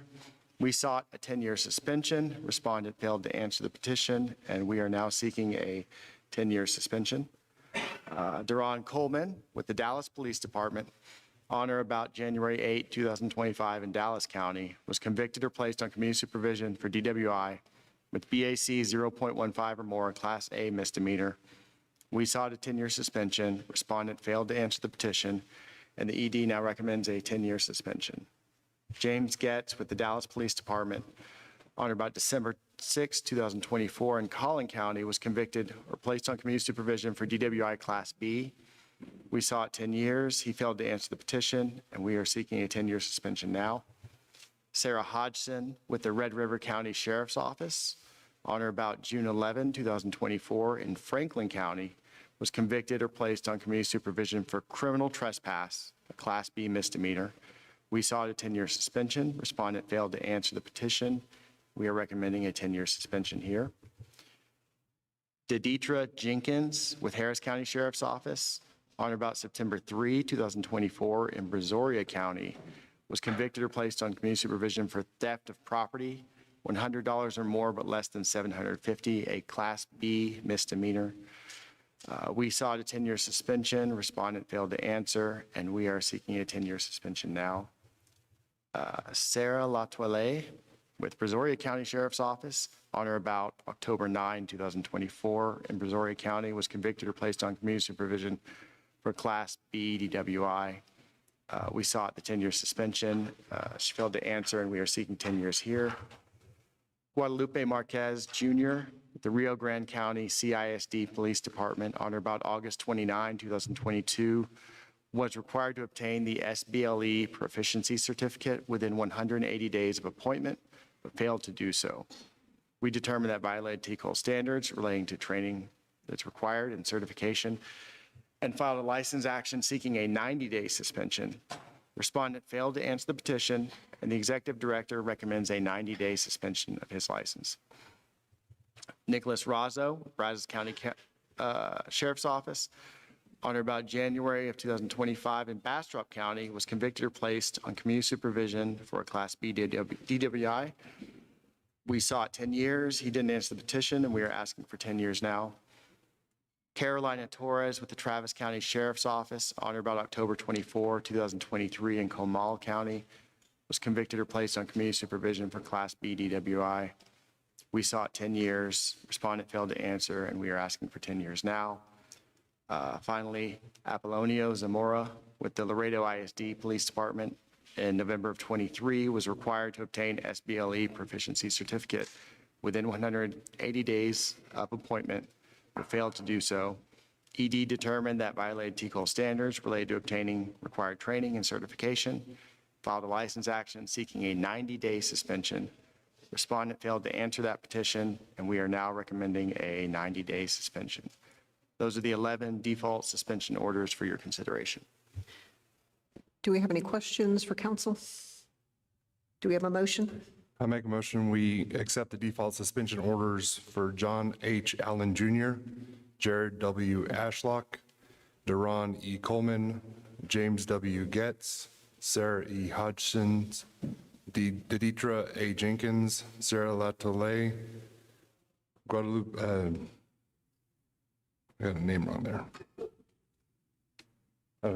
Guadalupe Marquez Jr., Nicole Razzo, Carolina Torres, and Apolino Zamora. Second. We have a motion and a second. All those in favor say aye. Aye. Any opposed, same sign. Motion carries. Counsel? There is one default revocation order for your consideration. Billy Beavers with the Montgomery County Constable Precinct 1 on or about September 24, 2024 in Montgomery County was convicted or placed on community supervision for assault causing bodily injury, family violence, a Class A misdemeanor offense involving family violence. ED determined that respondent committed an offense involving family violence and filed a license action seeking revocation. Respondent failed to answer, and we are now recommending revocation of his license. Do we have any questions? Do we have a motion? Make a motion. Make a motion that we accept the default revocation order for Billy Beavers. Second. Second. We have a motion and a second. All those in favor say aye. Aye. Any opposed, same sign. Motion carries. I'll be handling the remainder of the orders. So default cancellation orders, these are cancellation notices that were sent out to the appropriate addresses and were not responded to in a timely manner. First, we have Braden Bearden. Respondent was convicted or placed on community supervision for battery out of New Mexico, closely equivalent to a Class C misdemeanor in Texas and an offense involving family violence. Respondent committed an offense involving family violence prior to licensure, and we filed license actions seeking cancellation. Respondent failed to answer the notice, and we recommend cancellation of respondent's license. Next, we have Brian Raymore. Respondent was convicted or placed on community supervision for malicious mischief, 3rd degree out of Washington, closely equivalent to a Class A misdemeanor in Texas. Respondent committed a Class A misdemeanor offense prior to licensure, and we filed a license action seeking cancellation. Respondent failed to answer the notice, and we recommend cancellation of respondent's license. Next is Ray Thompson III. Respondent was convicted or placed on community supervision for a violation of a protection order out of Washington, closely equivalent to a Class A misdemeanor in Texas.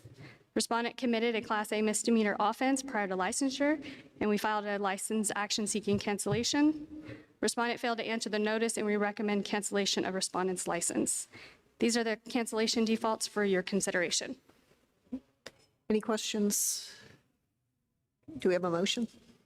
I move we accept the default cancellation orders for Braden S. Bearden, Brian M. Raymore, and Ray A. Thompson III. Second. We have a motion and a second. All those in favor say aye. Aye. Aye. Any opposed, same sign.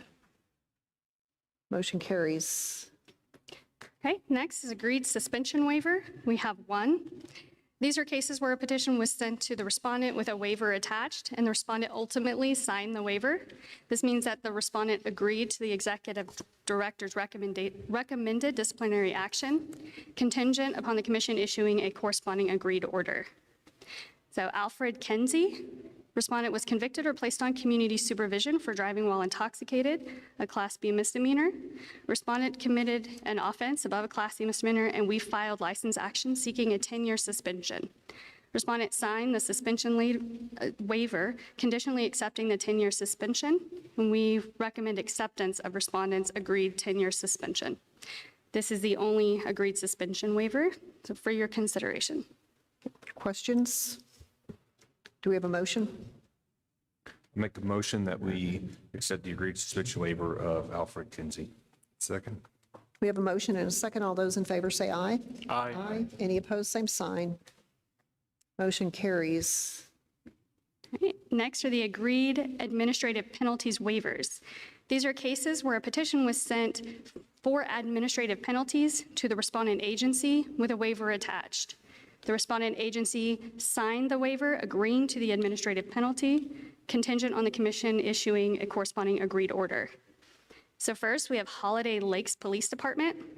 On or about June 12th and August 13th, 2024, agency audits were conducted which revealed multiple and continued deficiencies related to maintaining required records for appointed individuals. In addition, the agency failed to conduct proper pre-employment background investigations prior to appointments. Respondent continued to violate TCOLE standards related to maintaining required documents and background investigations, and we sought a $7,900 administrative penalty. Respondent signed the administrative penalties waiver, accepting to pay the administrative penalty. We recommend acceptance of respondent's agreed administrative penalty in the amount of $7,900. Next is Jones Creek Marshal's Office. On or about July of 2021, respondent agency failed to submit an L1 or an appointment form for an individual working as a peace officer. Additionally, respondent did not obtain or maintain the required records confirming a proper pre-employment background investigation was conducted. Respondent violated TCOLE standards related to background investigations and reporting requirements, and we sought a $1,400 administrative penalty. Respondent signed the administrative penalties waiver, accepting to pay the administrative penalty. We recommend acceptance of respondent's agreed administrative penalty in the amount of $1,400. Next is Lynn County Sheriff's Office.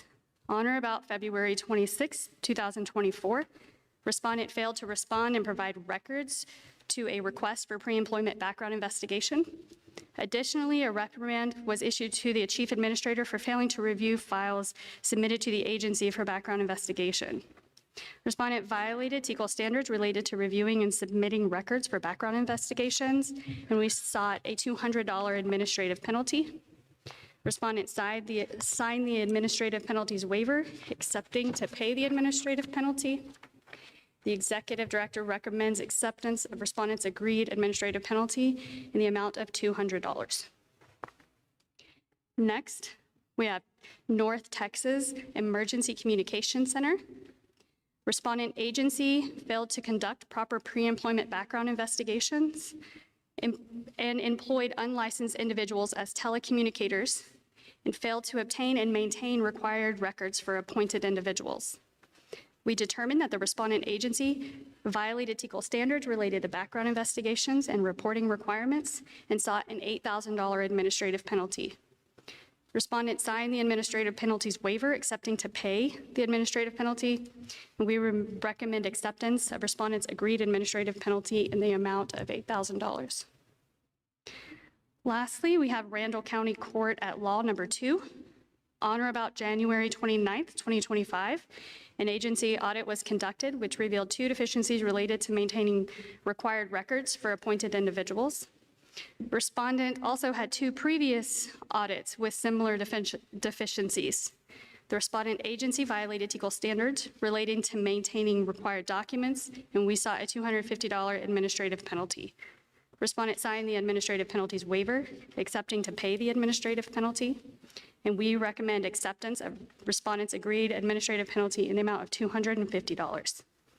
These are the agreed administrative penalty waivers for your consideration. Any questions? Okay, do we have a motion? I move we accept the agreed administrative penalty waivers for Holiday Lakes Police Department, Jones Creek Marshal's Office, Lane County Sheriff's Office, North Texas Emergency Communications Center Incorporated, and Randall County Court at Law Number 2. Second. We have a motion and a second. All those in favor say aye. Aye. Any opposed, same sign. Motion carries. Jenny? Next, we have a default dismissal order. This is a case where a petition was sent out to the respondent. They requested a hearing at the State Office of Administrative Hearings, but ultimately did not appear at the hearing. First is Uriel Rhea. The respondent was convicted or placed on community supervision for disorderly conduct, a Class C misdemeanor offense involving family violence. Respondent committed an offense involving family violence prior to licensure, and we filed a license action seeking cancellation. Respondent requested a SOA hearing, and at the scheduled hearing, respondent did not appear. SOA issued a default dismissal order remanding the case to TCOLE for informal disposition on a default basis, and we recommend cancellation of respondent's license as requested in the cancellation notice. For your consideration. Okay, any questions? Okay, do we have a motion? I'll make a motion that we accept the default dismissal order of Uriel Rhea. Second. We have a motion and a second. All those in favor say aye. Aye. Aye. Any opposed, same sign. Motion carries. We're now going to move to proposals for decision. John, I'm going to ask you to please provide an overview of the options that we have considering these cases. As far as time limits, for TCOLE staff, you will have 5 minutes to present your side. If we do have anyone here, if we do have any respondents here, they will have 5 minutes to present their side. If you are a respondent and plan to speak, you do need to fill out a comment card, so we have your information. If you are a respondent and are going to speak, if you will come up to the mic at the front here and state your name and your affiliation. And then TCOLE, for the TCOLE staff, you will have 3 minutes for any rebuttal to that. So any questions from staff? Okay, John, would you? Thank you, Madam Chair.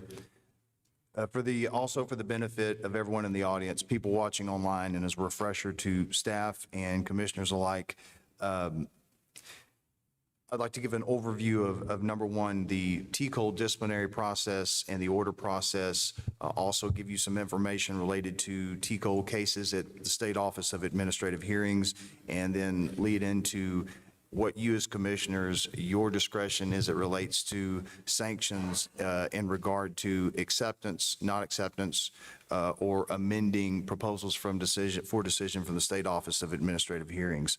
First, I'd like to say that the overview of the TCOLE disciplinary process, the cases you see in proposals for decisions before you today that went to the State Office of Administrative Hearings, at some point failed to meet resolution through the informal process, which has begun with TCOLE staff. And then in the event of a offer of settlement not being accepted, that case is then sent to the State Office of Administrative Hearings for docketing, as such as the cases you have before you today, where the executive director sought a certain sanction for these license actions, and the proposal for decisions issued a certain sanction for these license actions. Going into specifically TCOLE cases at the State Office of Administrative Hearings, I know we discussed this generally yesterday in the workshop. Current contested cases that TCOLE has at SOA are 43. 8 of those are driving while intoxicated, assault, family violence, and official oppression cases that you've seen throughout the years. And then we have 33 administrative cases, as you heard Assistant General Counsels Duncan and Hilbig discuss going through the default actions. You heard a lot of administrative penalties, things of that nature, background confirmation form, and personal history statement actions. We have 33 administrative cases pending at SOA for contested cases, suspensions, revocations, and we have 25 cancellations. And that number stands out to me, certainly as observing this throughout the years, and I think in a large part due to the wrap back process and its initiation, and it's been very efficient and effective in finding criminal histories for licensees who were licensed who turned up to have criminal history. So that number stood out to me. I think the cancellation number is certainly more than it's been in the past. We have 1 administrative penalty case pending at SOA and 1 felony arrest suspension order. As you recall, this is the rarely utilized provision in the rules that allows TCOLE to suspend the license of a person who has been arrested or indicted for certain types of felonies. So that gives you the overview of the type of cases that TCOLE has at SOA, and I'll lead into next what you as a commission, your discretion with regard to the sanctions in the cases that you have before you today.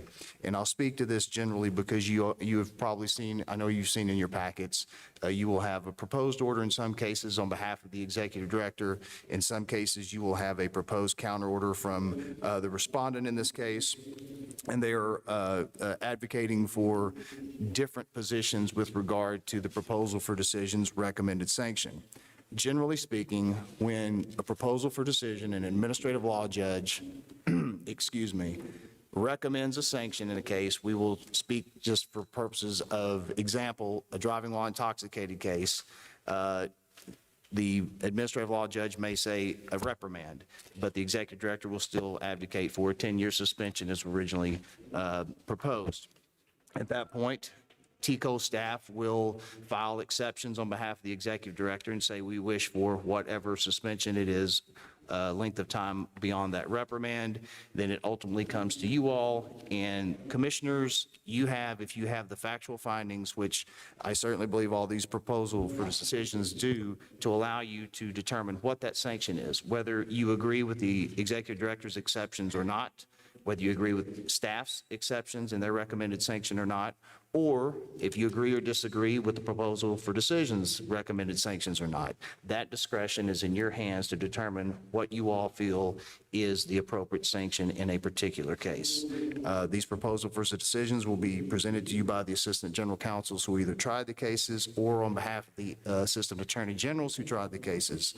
Is there any questions or comments about what we just discussed?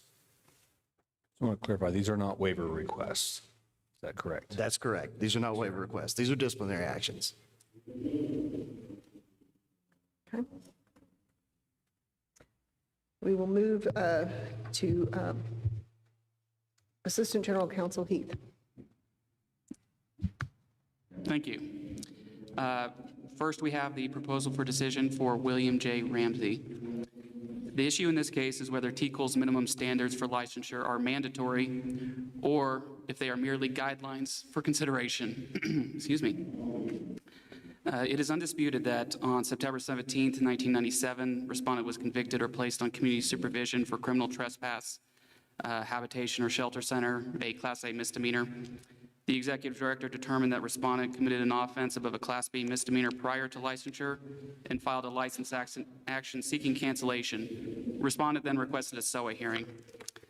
After the hearing, the ALJ issued a proposal for decision recommending that although respondent was ineligible for initial licensure and his license is subject to cancellation, no action should be taken against his license. The PFD's recommendation rests on the conclusion that TCOLE has discretion to not deny or cancel the license of an individual that does not meet the minimum standards under TCOLE Rule 217.1b. However, under TCOLE Rule 217.1b, TCOLE shall issue a license to an applicant that has never been convicted of an offense above Class B misdemeanor. Rule 217.1l further requires that a person shall not accept the issuance of a license if they do not meet the minimum standards for licensure. The plain language of the rule creates no discretion on the part of TCOLE to issue a license or for an applicant to accept a license if the applicant does not meet the minimum standards for licensure. And the ALJ rightfully acknowledged that respondent did not meet the minimum standards at the time of licensure due to his conviction of a Class A misdemeanor, which should have ended the ALJ's analysis. However, the ALJ created an extra-textual theory of eligibility for applicants who fail to meet the minimum criminal history standards for licensure, which is seemingly due to the lack of language in the rule that TCOLE shall not issue a license to an applicant that does not meet the minimum standards. Then the ALJ misapplied TCOLE's mitigating factors that are only applicable in suspension and revocation cases to consider whether cancellation would be appropriate in this matter. Texas courts have roundly rejected the propositions propounded by the ALJ. In the Waiver case, the court determined that a person in the same position as respondent who had been convicted or placed on community supervision for a criminal offense above a Class B misdemeanor was permanently ineligible for licensure. This Waiver court also made no mention of additional criteria to be considered to overcome such ineligibility. And in the Forest Guard case, the court found that the language of DPS's shall issue licensing scheme for handgun licenses does not address whether an ineligible person may receive a license, similar in all respects to TCOLE minimum standards rule. The court reasoned that if the legislature had intended that a person receive a license, despite the fact that the person did not meet the eligibility requirements, the statute would have stated so. As a result, TCOLE has no discretion to issue a license to a person ineligible under Rule 217.1 for not meeting the minimum standards for licensure. Next, Rule 217.1L establishes cancellation as the procedural mechanism to address a failure by TCOLE to deny a license to an ineligible applicant or a failure by an ineligible applicant to refuse a license. And in other cases involving individuals that did not meet the minimum criminal history standards at the time of licensure, other ALJs and the Commission have consistently canceled their licenses. As such, TCOLE is required to cancel the license of a person that did not meet the minimum standards for licensure at the time of receiving a TCOLE license. The shall issue and shall not accept provisions in Rule 217.1 cause the minimum standards for licensure to be mandatory and exclusionary. Thus, TCOLE is without discretion to issue a license to an ineligible person, such as respondent, and his license must be canceled.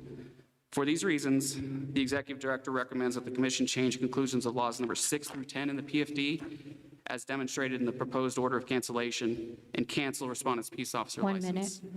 Thank you, and I'm available for any questions. Do we have anyone with that party here to speak? We do not. So do we have any questions for council?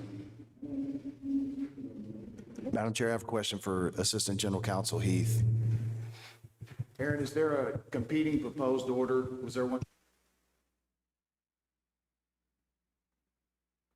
There was not. I have a quick question. On this case specifically, could this person eventually come back later on with their chief administrator for a waiver down the road if they so chose to do so, even with, if this were to move forward? They are eligible for a future waiver. Okay, thank you.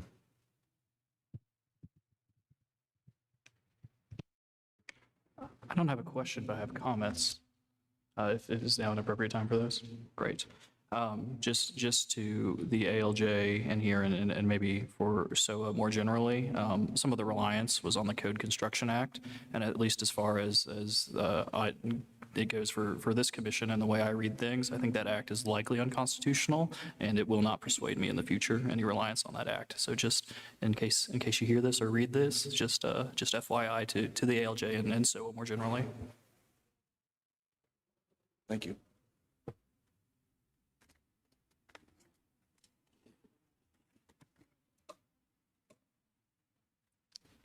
I think the only other comment that I have related to this, as you stated, is that we cannot override the licensing qualifications in statute was my primary takeaway. So anyway, do we have any other comments? Do we have a motion? I move we accept the order for decision for William J. Ramsey. Second. Could we clarify that, please? Yes, please. Sorry.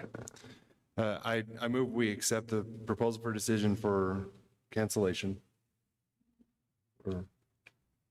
Is the motion, Commissioner West, for exceptions? I want to make sure that we're clear on, when we're saying the proposal for decision accepting it and its recommended sanction that TCOLE may cancel the license, or the proposed order as proposed by the Executive Director and advocated by Assistant General Counsel Heath to cancel the license with the reasoning behind it. So yeah, I'll restate, and that's correct. So I move we accept the order as proposed from the Executive Director and as stated by the Assistant General Counsel, Mr. Heath. And I second that. We have a motion. Do we have a second? I'm sorry. We have a motion and we have a second. All those in favor say aye. Aye. Any opposed, same sign.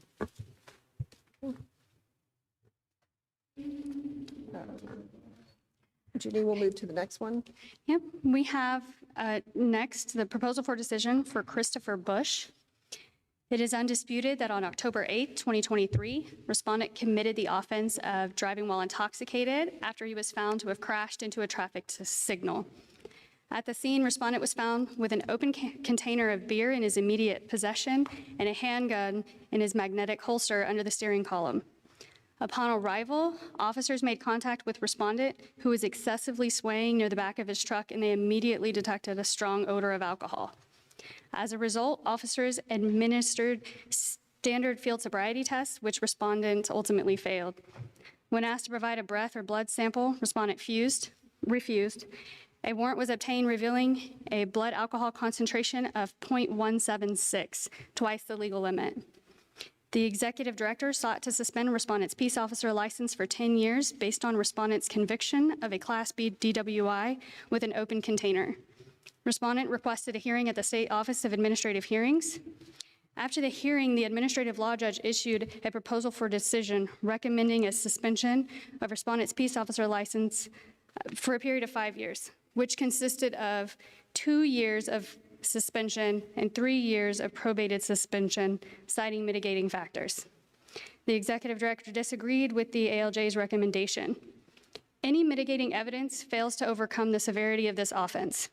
A DWI is a grave offense which poses substantial risk to life and property. Specifically, here, respondent crashed into a traffic signal, causing property damage. Not only is respondent a peace officer, but he was highly trained as a paramedic and a firefighter. And as a first responder, respondent has responded to DWI fatalities. By choosing to operate his vehicle while under the influence, respondent endangered the very public he has sworn to protect, risking serious bodily injury and causing property damage. Therefore, the executive director recommends the commission change finding of fact number 3 and conclusions of laws number 11 and 12 in the PFD, as demonstrated in the proposed order of suspension, and suspend respondent's peace officer license for 5 years, followed by a 5-year probated suspension. Additionally, respondent has provided their own order for that I have printed and given you each a copy. And it basically says the exact same thing as the proposal for decision. This is for your consideration. Do we have anyone here with that party to speak? Any questions for council? Any comments? Madam Chair, I have a question for Assistant General Counsel Hilbig.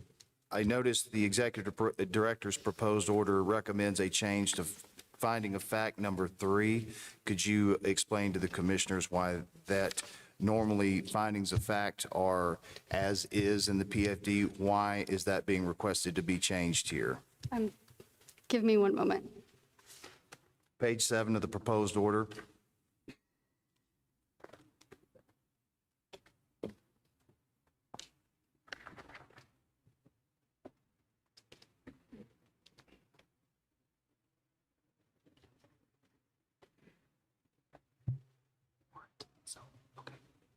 Oh, yeah, yes, it specifically states that he agreed to the blood test, in which that is untrue because he refused the blood test for the blood alcohol content. And when we say they refused the blood test, is that based on an exhibit that was introduced into evidence? Yes, it is in the report, the investigative report. Thank you. In addition, findings of fact 11 and 12 are being requested to be changed. Is that because those are a consequence of the changing of the ultimate, disregard? Yeah, it's conclusion of law 11. Thank you. 11 and 12. Yes, sir. Thank you. Any other questions, comments? Do we have a motion? Let's see if I get it right this time.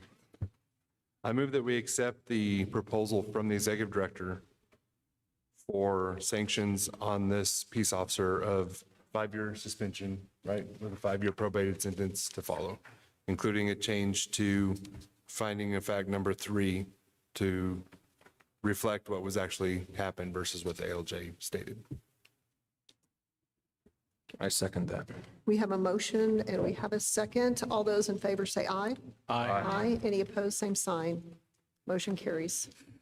Madam Chair, if I may, I know we took up the Bush matter, the Hinojosa matter, we're asking that that be tabled until the December commission meeting. So Jeannie, I believe you have the next one also. Yes. Here we have the proposal for decision for Tangi Beaton. It is undisputed that on June 5th, 2021, respondent committed the offense of driving while intoxicated after she caused a head-on collision, injuring herself and 2 others, and causing extensive damage to both vehicles. We sought to suspend respondent's peace officer license for 10 years based on respondent's conviction of the Class B DWI. Respondent requested a hearing at the State Office of Administrative Hearings. After the hearing, the ALJ issued a proposal for decision recommending the suspension of respondent's peace officer license for a period of 10 years, starting from the date of respondent's conviction. We recommend acceptance of the PFD and the 10-year suspension of respondent's peace officer license beginning the date of her conviction for your consideration. Any questions for council? Do we have a motion? I move that we accept the proposal from the ALJ as written for a 10-year suspension of the license for Tangi M. Beaton. Second.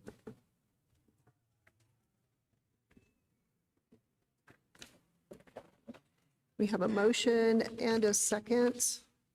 All those in favor say aye. Aye. Any opposed?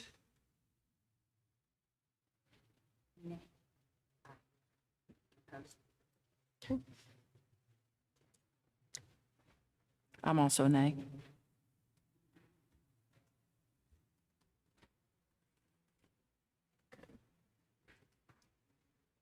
So we have, let's go ahead and do a roll call vote, Melissa.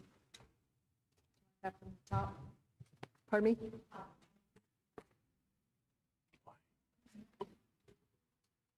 Commissioner Kim Lomo. Nay. Commissioner Justin West. Aye. Commissioner Patricia Burris. Nay. Commissioner Jana Atkins. Commissioner Justin Berry. Aye. Commissioner Connor Harvey. Aye. Commissioner Sergio Sines. Aye. 4 voted in favor, 3 opposed. Motion passes. Okay, motion passes. Thank you. Jenny? Okay, next we have the proposal for decision for Miriam Rogers. It is undisputed that on June, sorry, I think that's incorrect. But respondent committed an offense involving family violence when she was involved in a physical altercation with her husband. Specifically, respondent attacked her husband, punching him in the head and hitting him with a stick, causing lacerations on his head and legs. The executive director sought to revoke her peace officer license based on respondent being placed on community supervision for assault by contact, a Class C offense involving family violence. Respondent requested a hearing at the State Office of Administrative Hearings, and at SOA, we filed a motion for summary disposition, which was granted. Shortly after, the ALJ issued the proposal for decision recommending the revocation of respondent's peace officer license based on her being placed on community supervision for an offense involving family violence. The executive director recommends acceptance of the proposal for decision and revocation of respondent's peace officer license for your consideration.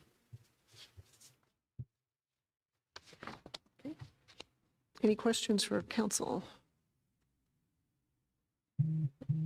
Do we have a motion?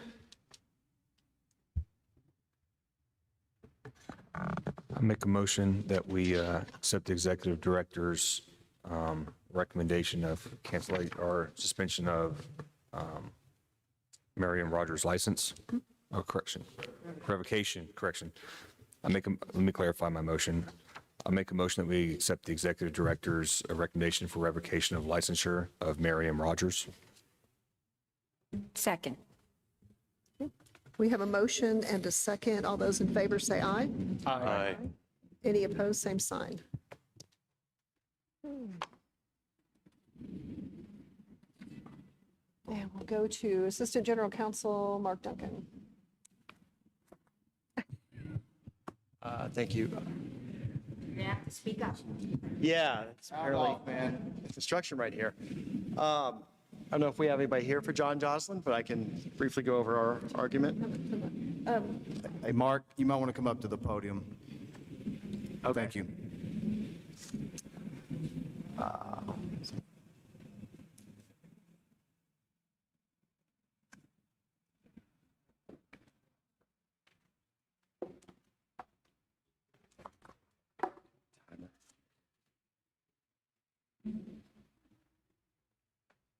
Okay, can you hear me now?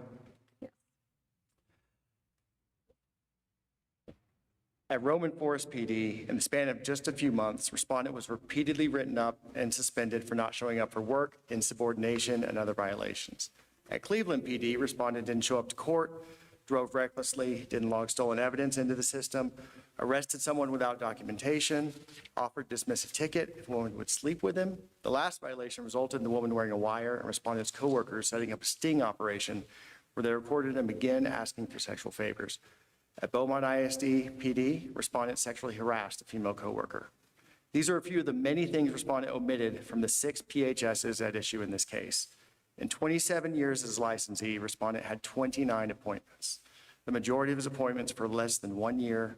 Because of the length of his career, many of the agencies no longer retained his personnel files. We only managed to obtain about a third of his files, and even those few personnel files revealed why so many employers let him go so quickly. TCOLE filed a petition. Respondent responded, and this case was heard before SOA, where the ALJ sided with the agency, finding that respondent's license should be revoked. At the hearing, respondent initially claimed to have forgotten his long history of disciplinary instances, workplaces, terminations, and civil lawsuits when he left those off his personal history statements. When pushed on claiming to have forgotten major life events, respondent tried to argue that he feared he could get in trouble for stating his history inaccurately, so he omitted information rather than risking getting into trouble for stating something inaccurately. The ALJ was unconvinced that a question asking for your disciplinary history is somehow not false when you omit your disciplinary history. The PHSs are signed and notarized under a statement that certifies, and I quote, "All statements made are true and complete to the best of my knowledge and belief." The instructions on the personal history statement at the top say omissions or falsifications will result in disqualification. Respondent made serious omissions on multiple personal history statements when he failed to disclose significant events from his employment history, application history, disciplinary history, criminal history, and civil cases in which he was involved. Respondent's omissions were falsehoods on TCOLE forms. They were serious, they were numerous, they were job-related, and they were done to hide his past so he could obtain new employment. They're the reason the PHS exists as a form, and staff asked the commission uphold the ALJ's decision that his peace officer license be revoked. Do we have any questions for council? Do we have anyone here for the respondent? Do we have a motion? I make a motion that we accept the ALJ's recommendation for license revocation against John Jocelyn. Second. Can I amend that motion?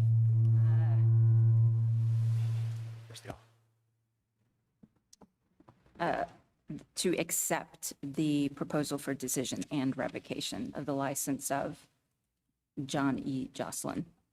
I accept that. Second. Okay. Yep. And I just have a comment before the vote. This is such egregious behavior. I don't know how it took us so long to get a hold of this guy to get here. I'm a little saddened that he isn't here today, but not surprised that he isn't here today, because this is indefensible, disgusting behavior. And the state of Texas is better off without him in this service.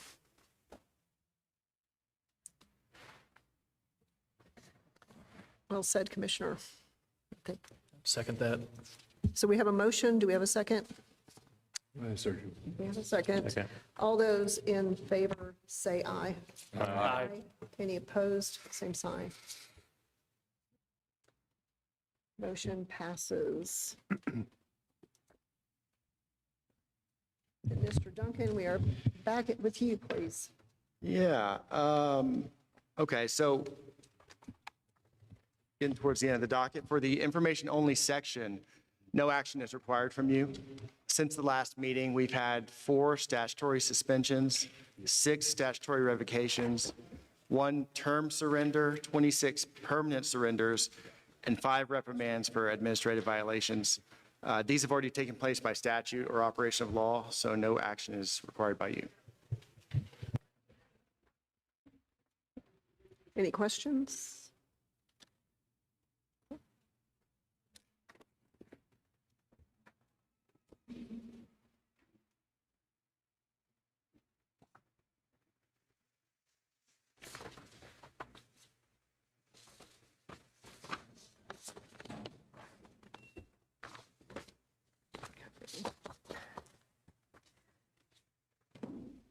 We will now move to agenda item number 14, which is to discuss and take action on request for a Class A misdemeanor waiver of TCOLE Rule 217.1, minimum standards for enrollment and initial licensure. I believe that we have some folks here to speak on that. I would ask that you please state your name and your affiliation, and you then have 3 minutes, sir, to make comments. I'm sorry, if I may, I'd like to introduce Sheriff Lane. This is when, if you recall, John speaking yesterday about the. Thank you. No, my mistake. We're going to go first to Executive Director. Thank you very much. Yeah, I apologize. Yes, Sheriff Lane, this is one of the categories where this is one of those after-the-fact situations. Sheriff Lane, they found an employee that had been hired mistakenly, where the process that was in place didn't work well enough to realize that this individual was actually not eligible for licensure. And so, Sheriff Lane, I want to say, he called up and spoke with Melissa and was not willing to talk to me over the phone. He wanted to come in person, travel to the TCOLE headquarters and sit down with me and discuss the issue. Literally came in the office with his hat in his hand, sat down, we went over the issue, what had occurred. He immediately F5'd the individual. They have improved their processes to ensure that something like this doesn't happen again. So before I bring you all a waiver request, we go through a lot of things. I'm confident that they have better processes in place. The complete background was completed. It wasn't where it needed to be at first. It was TJ and his folks sent it back. More was completed, and I've had several conversations with Sheriff Lane. We did get that complete packet done and brought before you, and so this one I was willing to bring for you for your consideration. So with that, I'll turn it over to Sheriff Lane. Good afternoon. Is this on? I'd asked General Counsel if you have anything to. Yeah, the confusion is, Aaron, can you, or whoever's case it is, present the case? Let's get into a standard format for this where you'll present, you have up to 5 minutes, then the respondent gets a chance. Commissioners, I think the Executive Director, he's the one that presents this Okay. case. There won't be any presentation from staff legal. Okay.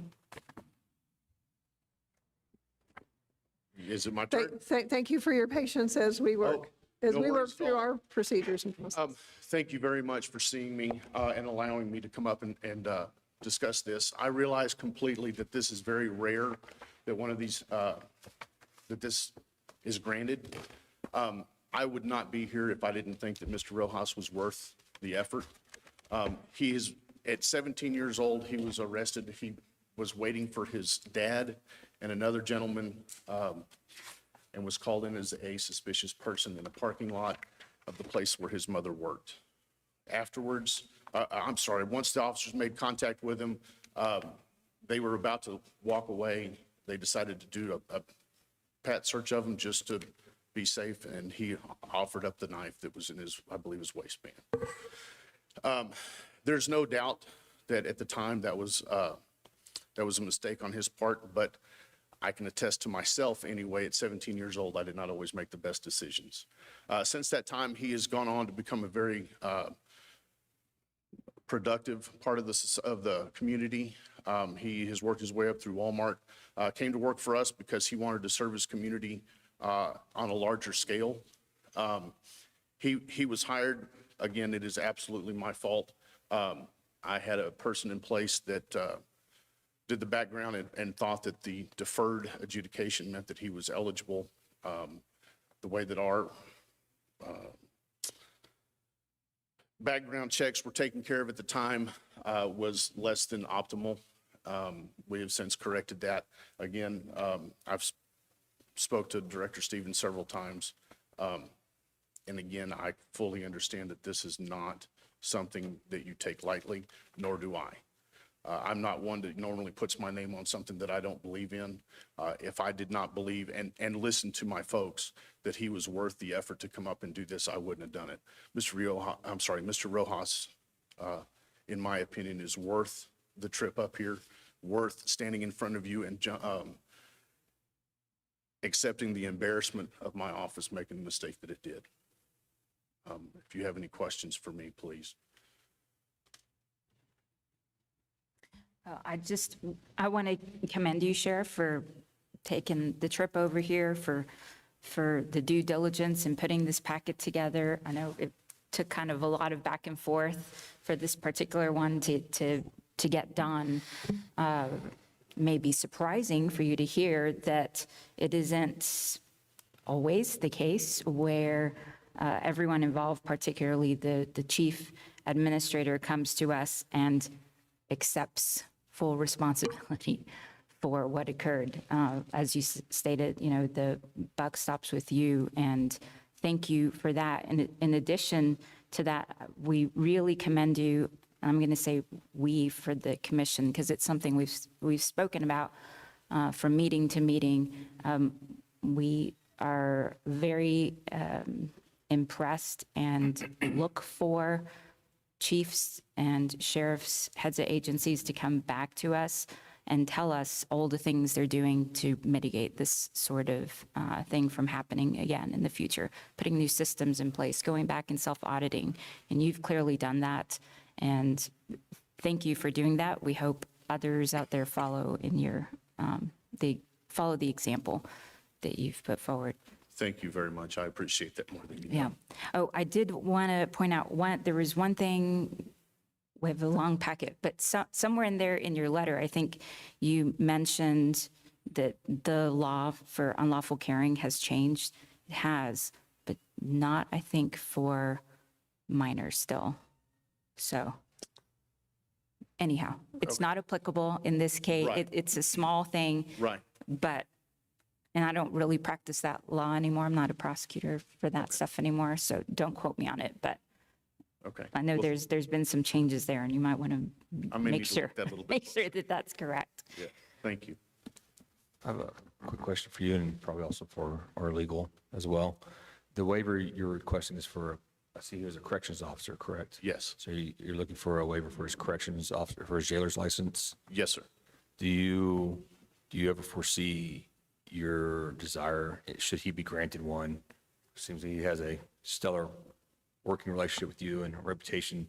Do you ever see wanting to move him up to a deputy at some point in time? I will be honest with you, he and I have not discussed that. I would gladly do anything that the commission allowed me to. He is, like you said and I said, he's been a stellar employee for the short period of time that he was with us. I didn't mean to put you on the spot. I apologize. No, I asked that that's question fine. because my questions next to my legal team is, However, I don't normally put myself in a position to stand in front of a commission like y'all. There was a mistake made, and I won't be making another one. If that is something that I would need to come back and do, if he was interested, then I might absolutely do that. that was my question for our legal team. Should the sheriff decide down the road he wanted to promote him, would that he need to come back for a second waiver? I think that's a great question, and the request before us today from the sheriff is to request a waiver for a jailer license. I would suggest that if, Sheriff, if you want to come back and we are in a situation, assuming the waiver is granted, if it were granted in the future, you wanted to looking into a peace officer license for Mr. Rojas, I think send in a request to us and we could take a look at it from there. May not necessarily need another waiver. Well, right, absolutely. And if that's something he wants to do, then I would absolutely consider that. I do have a question, though, or a confirmation. This waiver is only good for as long as I sit in office, correct? Or is it only for the sheriff's office? It's for the sheriff's office, Sheriff. Okay, Yes, sir. great, perfect, thank you.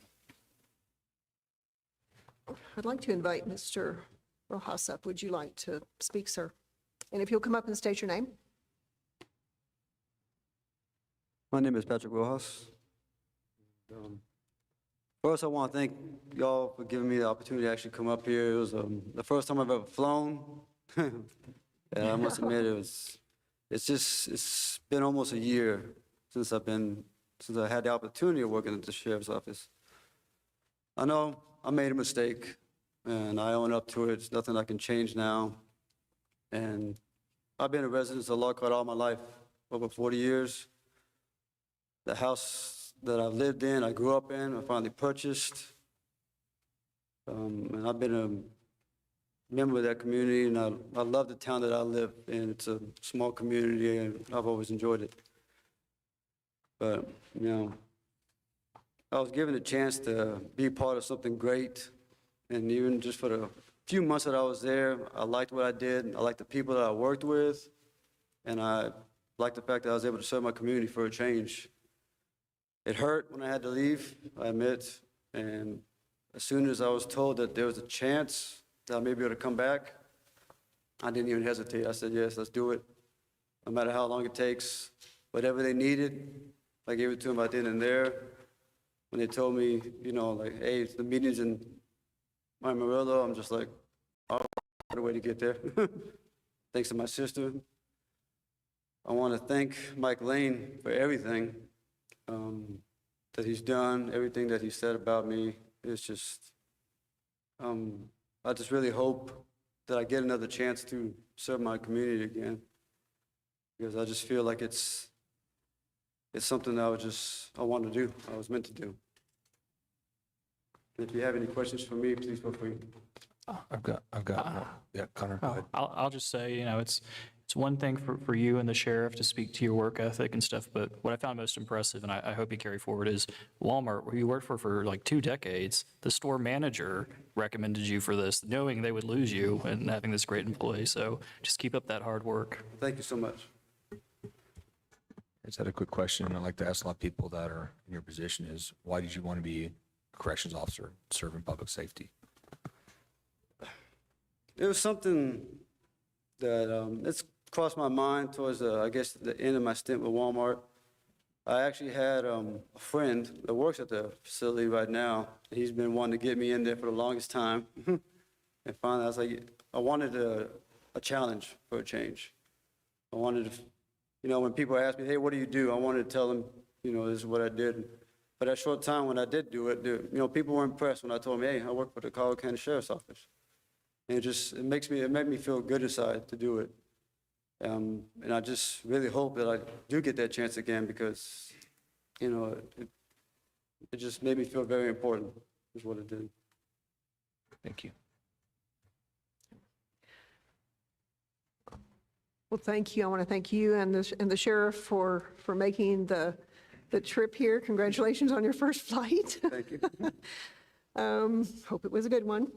But anyway, appreciate you both making the trip and traveling here, and appreciate you know, your honesty and sharing your thoughts with us, sir. Okay. I'd just like to say thank you for hearing us. I appreciate y'all more than you know.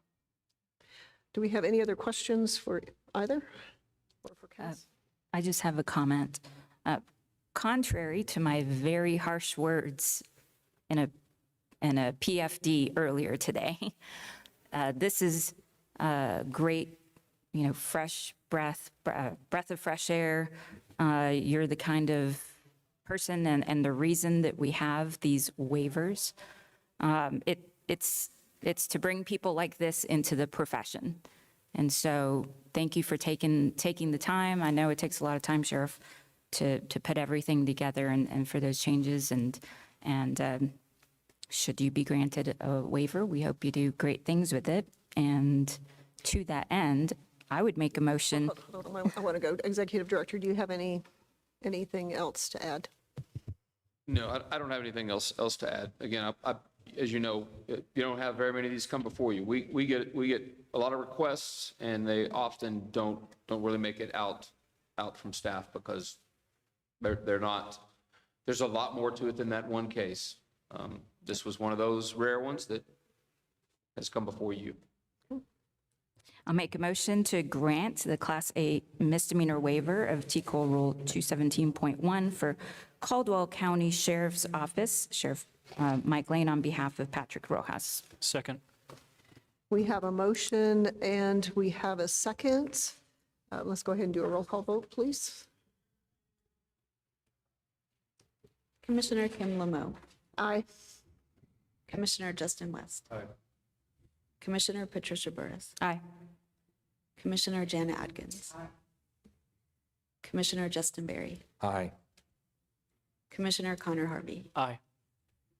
Commissioner Sergio Sines. Aye. Motion passed unanimously. Gentlemen, congratulations. Sir, we're gonna hold you accountable for making us proud of the decision that we made. And I have very little doubt that you will do that. So good luck to you both and safe travels home.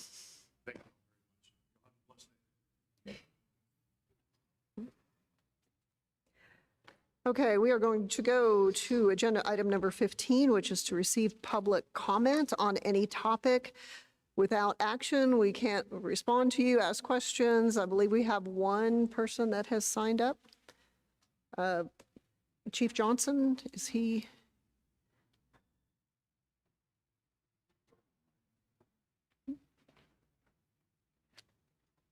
Good morning. Thank you for letting me And talk. sir, I'm sorry. you have 5 minutes, please. Okay. I don't know how long you'd plan to speak, but. Probably longer than I plan to, but my name is Jimmy Johnson. I'm the interim police chief of the Emerald Police Department. I've been with the police department for 37 years. It's the only organization I've ever been with. I feel like it's important for me to tell you that because what I'm saying up here today is representing myself and the Emerald Police Department, not anybody else in the state. Before I get into my comment, I want to commend y'all on what I just witnessed here. It'd be real easy to hold to a policy or a code or a procedure or something, but those things cannot take into account the individual human being and the circumstances around that, the holistic look at that. And I'm passionate about that because I feel like we've lost out on some good peace officers, some good jailers, because we held too high to a standard trying to accomplish something that I don't think we were accomplishing. So I just want to commend you on that, and I hadn't planned on doing that, but good job, everybody. What I did want to talk about, I also want to thank you for coming up to Amarillo, for bringing your meeting here. Any state agency that has any oversight of the Panhandle, you get the feeling like you're treated as an afterthought.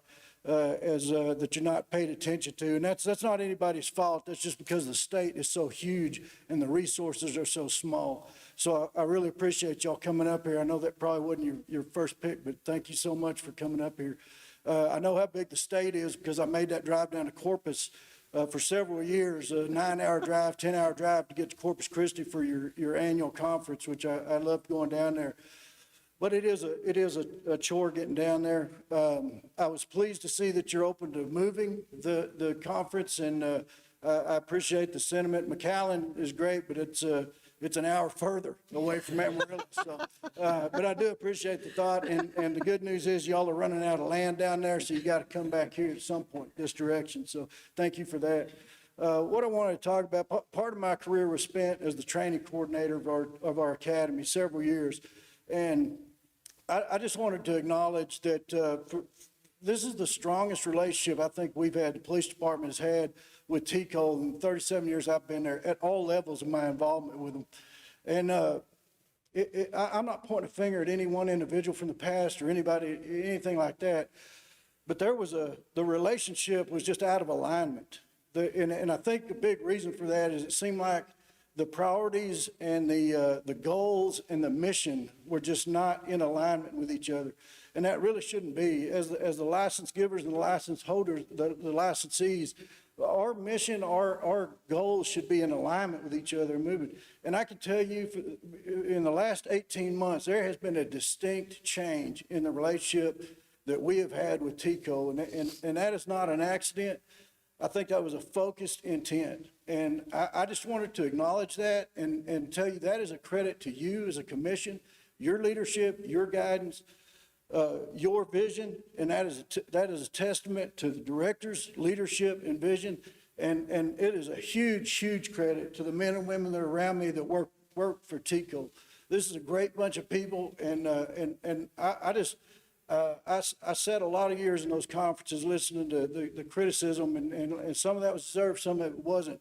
But I can tell you, at least from my standpoint, from what I'm seeing, for the last 18 months, it has been noticed, and it is appreciated. So thank you very much, and that's all I wanted to say. So thank you.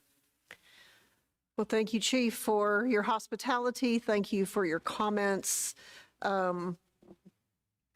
We appreciate very much the feedback, because that is what, this group of women and men have strived to do along with the TCOLE staff. Yeah. I mean, we absolutely should be in alignment. We all serve the state of Texas. We all serve the citizens of the state of Texas, and working together just makes us, I think, that much better and that much stronger. And I know the executive director often talks about travels and conversations with other posts and law enforcement regulatory agencies across the country. And I think we are emerging as, as a premier agency, but I think also, as I'm sure you do, you talk to law enforcement executives and officers and other licensees from across the country, and we're developing quite, I think, a national reputation, for setting the standards for professionalism. And, when you look across the country, I think that we have one of the strongest relationships with our communities. It's not perfect. We have a lot of work to do and some things that we can definitely do better, but we're all trying, and I think trying together, I think that's the best way to serve the citizens. And I'll let my colleagues make any other comments that they choose. Any other? Chief, just one thing. You were wrong. Amarillo is our first choice for all these meetings. We just finally made it up. Okay. Any other public comment that we missed? Okay. Agenda item number 16 is going into executive session. We will not be going into executive session today, so that kind of nullifies 16 and 17, which is to return from executive session. We'll move to agenda item number 18 in just a moment, but again, want to thank all of you for being here. Thank you so much for the hospitality. Thank you to the TCOLE team for the fantastic work again that you did. We're looking forward to seeing everybody at the conference in just 2 or 3 short weeks. And thank you to my colleagues, and safe travels home for everyone. So agenda item number 18, do we have a motion? Second. We have a motion to adjourn. We have a second. All those in favor say aye. Aye. Aye. Any opposed? Same sign. We are adjourned.